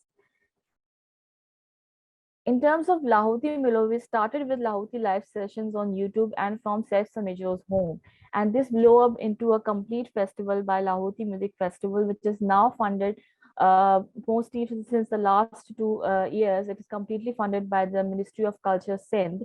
And as the graph shows that every year the attendees have grown. It's like the last in 2020 or 2018, 2019, like 45,000 people have attended it in Hyderabad, and which is like nearly 2.5 hours drive from Karachi. So many of the musicians featured at Lahuti have made their way to national and international platforms. My Dhai, featured in Lahuti live session, was invited by South Festival USA and later featured on Coke Studio and other prominent platform. Also, Fakir Zulfikar, the only Borindu player, got pride of performance for his services by Pakistani government. So because of pandemic, they launched their first digital edition. Lahuti launched their first digital edition in 2021, and according to Saif Samejo, it took them 6 months, which is double the work. And because it is completely, the focus this year was completely on shooting for visual and digital platform. So the being and filmmaking being not their forte, they say it took us a lot of time to manage the video recording, the sound quality, and everything. And they launched all the videos on their official YouTube platform, which is present in the screenshot. But the audience response was one of the very shocking elements, as they have seen like a crowd of 50,000 people, but when it comes to the digital media, the reception was not that enthusiastic. Out of 32 videos in digital edition, talk, 18 videos have less than 500 views. The digital edition music playlist has 40 videos, and only Darya or Darya, which is published 1 month ago, was able to get the most count, which is 5,000 views, while others hardly touched 3,000 views. This feedback was completely unexpected, because the quality of the music videos are much more better in terms of aesthetic value and sound quality than their other music videos, which were present in Lahuti live sessions. And this baseline analogy proved that Sindhi's music's charm and beauty is to listen, savor, and appreciate it in person. The magic of instrument, rags, and Sufi poetry cannot be recreated or enjoyed digitally, even in HD quality. Because when I was reading the comments on all the videos of digital edition, most of them were saying that it could have been better if we were there listening live. It could have been better if we were there. And will they be presenting these videos again in the next session, which should be in live? So the response from people in Pakistan and people from abroad, mostly from India, Nepal, and from all over countries, they were like, when they will be having an in-person session. So when I asked this from the patron, he says that they are planning to do it in person next year, because definitely the comments, the feedback is like, yes, they're enjoying the music, but to relive that music, relive that magic, they need to be there physically. So the reason I wanted to do this is because when doing this workshop, and I realized that I was watching it with the Rhythm of Korea the last day, and it made me realize that this something like Rhythm of Korea can be done in Pakistan, Lahoti, because now Lahoti has switched to digital spectrum, and they are focusing on archiving the music better. And even though the Lahoti live sessions cannot happen because of pandemic, there's a tremendous improvement in quality in archiving, and this needs to be done. So I believe that UNESCO 2003 convention for ICH can serve as a blueprint for recognizing folk melas and Sindhi ICH elements. But in terms of safeguarding and digitizing, UNESCO 2005 convention on the protection and promotion of diversity is a more fitting option for Pakistan. When you talk about the cultural value chain that is the present in UNESCO 2005 convention, one of the basic reason of content creation is that you need to identify the stakeholders, which are universities. In terms of Sindhi folk music, is also universities, the Sindh Institute of Music and Performing Arts, Lahoti Melo, Ayaz Melo, and all the original Sindhi radio channels or TV channels that are producing the content. Production, direct financial investment increases the production of domestic cultural content through government funding, TV, radio, and TV channels. For distribution, cultural infrastructure facilities and distribution of cultural expressions through YouTube, through Instagram, and access. Participation strategies overcome access barriers created by pricing distance languages. It can be accessed through Spotify or Sindhi music application. So the need to understand this thing is that even though they are doing sessions live, but the idea of access to Sindhi music by urban or rural population needs to be there. Unfortunately, Pakistan don't have that kind of a very good or very sustainable digital infrastructure, digital ecosystem, and still today we still don't consider cultural industries as industries. We just still don't consider creative industries as industries. So digital media can be utilized more effectively to archive and map 30 different genres of Sindhi music and instrument. Collaboration with national and international audio streaming services also aid in generating royalty for artists, as well as together for international exposure. And other major factor that will surely increase in getting the international recognition is subtitling the Sindhi music videos on official Lahoti channel. The only subtitle video they have on their channel is the one that has 3.4 million views, and it was run by Hanh. It was like uploaded 6 years ago, as you can see in the screenshot. So subtitling is also important because not international audiences love the music, but they cannot understand the lyrics. And digitizing means that you're giving them a platform to access these videos, not just from for on YouTube, but also on Spotify and other audio streaming services, because that will also generate royalty for the artists, as economic incentives are equally important for these artists to ensure that they are pursuing their music careers and are also teaching students or their family members to continue this line of work, because if they are not getting an economic relief and post pandemic, which has severely hit them, as they cannot have in-person concerts, this really hit them hard. And so digital media access and digital media archiving is important in this aspect. Post pandemic, Sumera, yeah, I would request you to wrap up in the next yeah, 2 minutes. this is the last slide. Thank you. So my point is that post-pandemic, we also need to look into the factor that can ICH elements be digitized, completely digitized, because if it affects the sanctity of the ICH element, then we need to think that how can we just help in aiding it or archiving it or digitizing it to just not destroy its core purpose. So information and awareness raising for media organizations to record and document different important indicators according to UNESCO 2003 and 2005 convention is also important, because most of these organizers don't understand their capacity and how they can scale up their capacities, or can be an important stakeholder in creating a cultural ecosystem which can be beneficial for them. A recognition of women folk artists for diverse ethnicities in Melas and equal representation in cultural value chain. It is important because mostly in two of the festivals that I've seen in Lahoti, there are only 4 women singers in one and 3 in other. So women folk singers need to be recognized and need to be given incentive to perform in these Melas. Initiating policy measures to recognize stakeholders, including creative universities, NGO, artists, and unions, rated government bodies to ensure systematic flow of information. A key challenge for the entire project was how to make stakeholders creating policies among themselves for a progressive cultural ecosystem, because they don't really have a training, and being a creative person, their focus is on content production rather than the business aspects and collaboration aspects. And this one I've seen as a national expert in most of the projects, and this is one of their main concerns. So to wrap it all up is that Sindhi Mela, which is a very rich cultural heritage, can be digitized in terms of archiving and having access for international audience and national audience on digital platforms to increase royalty and exposure for the artists for international media. But they should still be held in person to create and to still go on the years old, centuries old ritual of connecting the music, Sufi music, with the people. And this is how I wrap it up. So thank you so much for all the time, and thank you so much for listening. Thank you, Samara. Any comments? Any questions? I just have a quick reflection. I think we discussed this earlier also. Not only it sort of highlights, one challenge on a very typical solution that all of us are tempted to use, what's the ground reality and that. But also I like to point on, going beyond one convention. I think that's also a good point, that we need to work across the conventions, because each convention has its own scope and limitations, the strengths. So I think as a professional, we should not hesitate. So I also appreciate that. Thank you, Sumaya, for sharing that.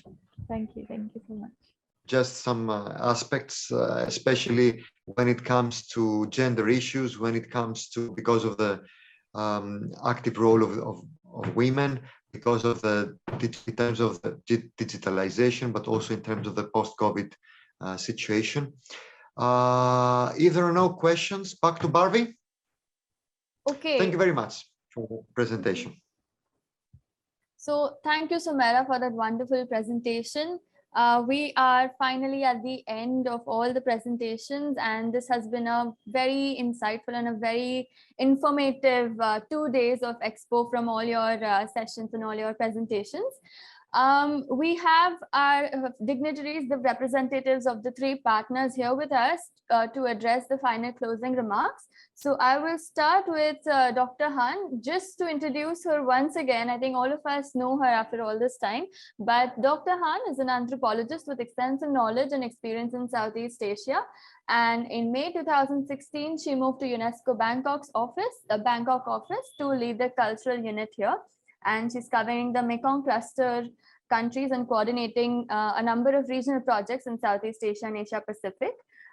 She is especially interested in promoting the role of culture and cultural heritage, both tangible and intangible, in sustainable development, and especially related to local communities and participatory and benefit sharing of the protection of their own heritage. So Dr. Hanh, over to you one last time. Thank you very much, Barbie, for your kind introduction, and a warm congratulations to all the teams who have very successfully presented their projects. I've learned a lot about different elements that we have in the region, but also on these interesting approaches based on the local context that you have shared with us, and congratulations to you all. I think I consider from our perspective, this is a very successful initiative that we have been back together In the presentation that we have seen, you all have identified elements that you want to safeguard, and as well as concrete actions that you think that would need to be taken to achieve this goal, together with all the stakeholders necessary. So I would just like to highlight a few points. I think a lot of you have covered that in your presentations. And perhaps if you are not, then I would really encourage you to think about that in order to really fulfill this goal of safeguarding intangible cultural heritage. The first one is many of you, since your background as your researcher, university people, you look at that from the documentation and research angle, which is a very important starting point to do the work. But it is also important to think beyond the documentation and inventory and research, because whatever work we do, that we really need to lead to the sustainable practicing and transmission of this heritage. And in that sense, the documentation and the research project is very important, because that it would be help you to identify the different threats, the different viability, the viability of the elements that would help you to develop concrete safeguarding actions. Many of you develop the projects for the elements where you are a part of the communities, and this is great. I think this is really where we want all the safeguarding heritage to initiative to take place, really from the within. Sometimes you come in from an external perspective. You are not a part of the community, which is very welcome as well. But in this regard, we would really encourage you to really work very closely with the community's concessions that to be developed, that should really be coming from their perspective. You would be there maybe as a facilitator to assist them, but then you should not really be the one who make the decision and to come in as an expert to say, okay, this has to be done, or that should not be done. And the third one is, I'm really glad that many of you have not only addressed the issues concerning to this immediate element. Many of you look at the broader landscape, the broader ecosystem in which those elements operate, which is really, really important, because as you will see that the elements cannot survive by itself. It really depends. We talk about the issues like the demands of the public, who's going to be consuming, who's going to be using this element, the question of the raw materials and all that. And I think that this is a really good direction for us to move forward, because in order, we talk about how ICH can contribute to achieving sustainable development, but at the same time, ICH also needs the sustainable development environment for it to continue to thrive. And the last point is, it came out very clearly in the last presentation. It came out also very clearly from the presentation that Lubna shared. We really see that ICH doesn't really exist in silo. It really be a part of the bigger community life, including tangible heritage, different cultural objects, and then also linking to other newer form of creativity and cultural expressions, linking to the 2005 convention that we talk about. So maybe eventually we should look at the goal of how to improve the livelihood of the community, of how to improve the well-being of the community, and then to use the different cultural resources for that, whether it's intangible, whether it's tangible. I think it is, if we look at the culture sphere as a comprehensive whole, then I think that would be also help us to achieve more sustainable results. One of the objectives of this workshop that we would like to really build this network of people of culture, young, emerging, and maybe not more seasoned cultural practitioners. And I also acknowledge that we have also achieved this goal quite nicely. Many of you have worked together to develop your project. Some of you have expressed interest that you will continue to work together through the presentations and through the feedback with the presentation. So this is a really the nice outcome, and I hope that you will continue to nurture this friendship that you have developed from this workshop.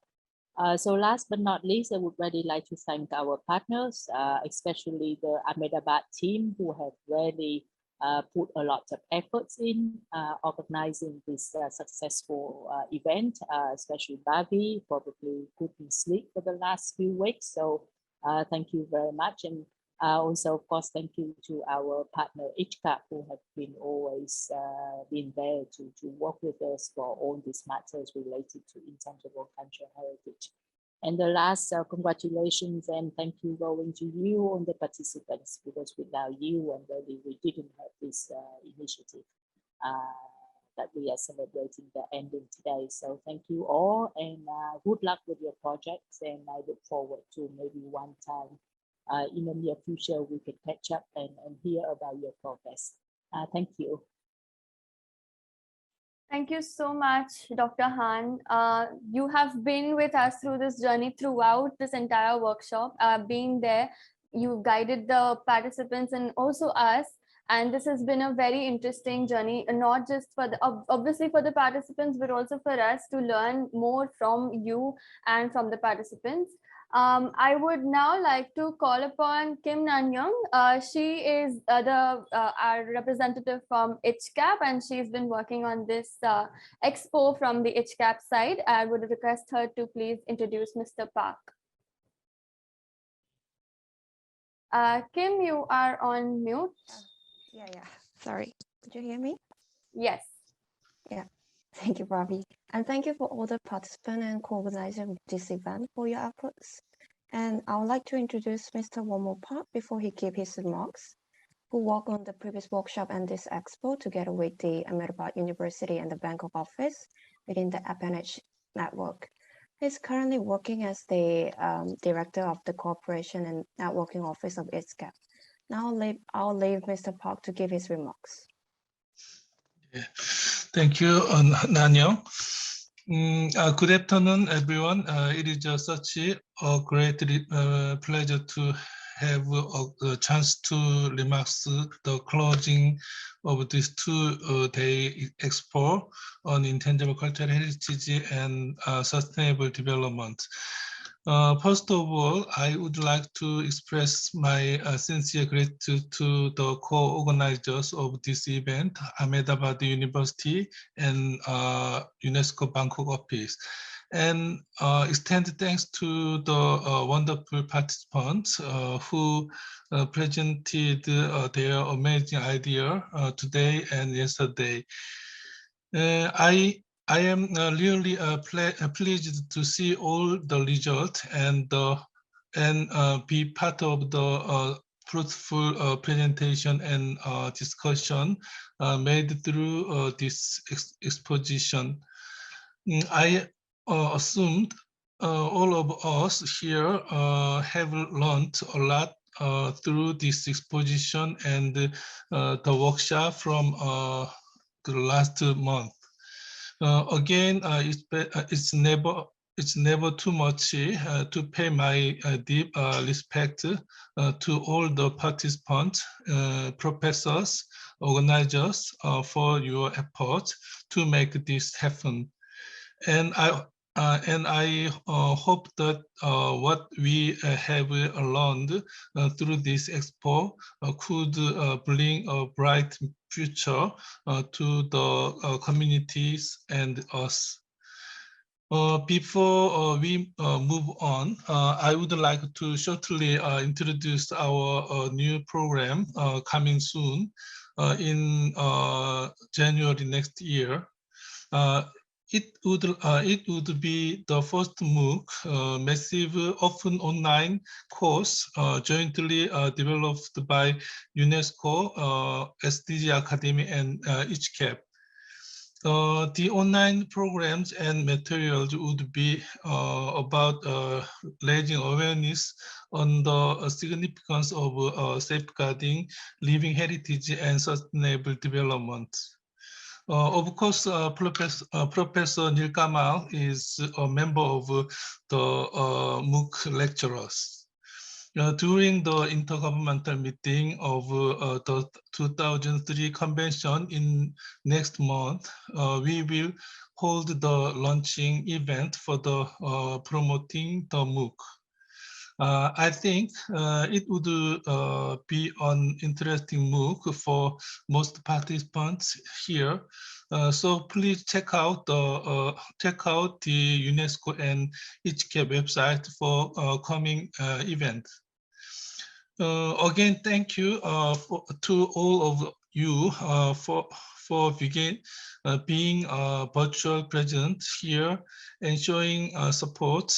And I hope we can meet face to face in the year next. Thank you. Thank you so much, Mr. Park, and thank you so much to the team of ICHCAP for supporting us throughout this workshop. Finally, I would like to call on Professor Neel to give his remarks. Thank you, Varvi. Thank you, everyone. Again, good afternoon and good evening. First of all, I will have to say a few words on behalf of Professor Devnath Tirupati, the senior dean who was supposed to join us. But unfortunately, since we were also running late, his schedule couldn't wait. So, but he sends his regards and congratulations to all the participants. And I briefly sort of briefed him on the outcomes, and he's very happy, some of which I will reflect on my remarks. First of all, to the participants, a big congratulations to you all the 19 projects that were presented, not only highlighted the strength of networking and peer learning that happened, as we discussed previously also. You will be receiving your certificates, digital certificates, which is already signed by the Director General of ICHCAP, Director General of UNESCO Bangkok, and the Vice Chancellor of Ahmedabad University, where we will be coordinating and sending them to you. So congratulations on that. Along with that, I would also like to give you a potential updates in future. My colleague, Professor Yanis Paulis, and I were discussing how can we do justice to these wonderful projects. So this was not in the agenda per se, but obviously we had planned to share this through some platforms, particularly with ICHCAP's networking platforms. But we're also thinking as an academic institution, perhaps we might be tempted to bring this out as a small publication, which would be useful as a learning material. But that we'll discuss more. Yanis and I particularly will discuss more and come back to you on that format. So I hope you will cooperate with us on that as well. That will have its own process. But for me, there were a few points that were highlighted in this past 1 month, actually more than 1 month. And through your 19 projects, definitely the notion of interdisciplinarity was very clear. Like this example that Lubna was giving, the priest, the biotechnologist, and the dancer. And then you have, other people, with multiple disciplinary backgrounds, probably doing a different job, people doing and venturing out on a new topic. These are all, to me as an academician, these are indications of how our new generation is really already interdisciplinary in their thinking. And that's really a big demonstration of the potential that we have with the young generation. The second is, I think we also discussed a bit that perhaps we also need to emphasize more on the critical thinking, to think about the gender issues, to think about social inclusion issues, and many other issues that are inherent to our social practices, and therefore heritage sector also is not different than that. So we need to also bring in that, and perhaps these exercises using of the conventions are one opportunity to address some of those issues. And the 2003 convention on ICS safeguarding really emphasizes on that. Now that leads me to the other point that has been discussed again and again. These are ethical concerns. What are our ethical responsibilities? We're not just a researcher or a practitioner doing things randomly, but this comes with a lot of ethical responsibilities. And I think that was also something came again and again. And as you move forward with your project, I would encourage all of you again to revisit those concepts that were discussed during the workshop, but also these are in the ICS convention. And this, one of the ways to deal with the ethical concern is to always keep in mind, where do we come from? What is our baggage? And when we interact, when you take a project forward, how are we making it inclusive? How are we making sure that we are listening to others? In this case, mostly the communities. I think these are some of the ways to think about the ethical issues. And I think for the intangible cultural heritage, this becomes prime important. And looking at your projects, I'm really happy to see, after the series of consultation sessions, many of you were really being very realistic. You had very practical plans. You had milestones plan, and that really makes it hopeful that some of these projects can be really implemented. And I wish we would have some more resources to help you out in the next step of your project. If nothing else, I think the intellectual support and the discussion feedback is something we can offer. And please feel free to reach out to us when you are taking these projects forward, and please keep us in the loop, because all this will contribute this decade when it is the decade of implementing towards the SDGs. So I think it all contributes to the sustainable development, which was one major focus of this workshop as well. And last but the least, something that has been repeated, I will repeat once again, that I think this was all about networking, creating our own solid network whom we can rely for knowledge, for knowledge sharing, for bouncing of the ideas, but also as needed, crossing the border and, getting some professional support, which was demonstrated in some of the group projects as well. So the networking is really an issue. And as Han mentioned, and as Mr. Park also highlighted, that's one of the objectives of ICHCAP, but also of this workshop. So networking is achieved to some level, and I would encourage that all of us take it forward in a nice manner.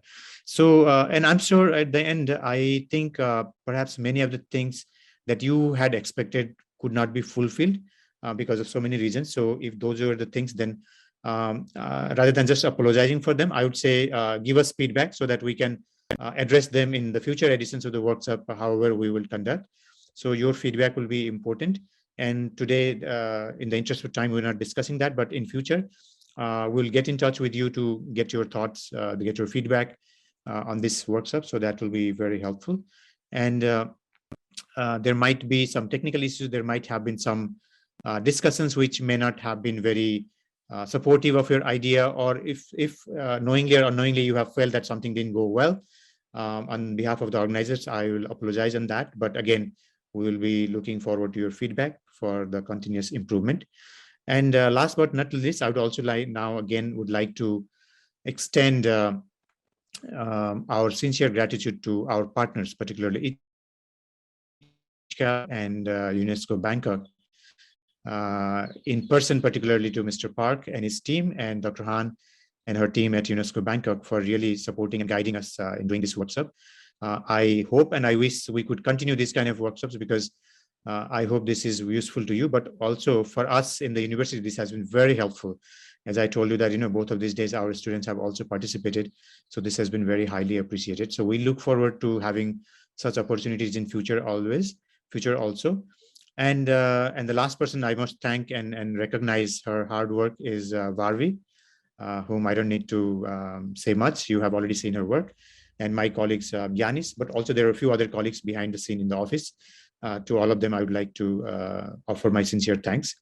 And stay safe, stay healthy, and hopefully we'll meet in person somewhere. And I look forward to getting more updates from your projects. Thank you very much. So with this, I think we can close this workshop and the expo, but we'll be in touch for the feedback and to share your certificates and to take some of the projects forward as possible.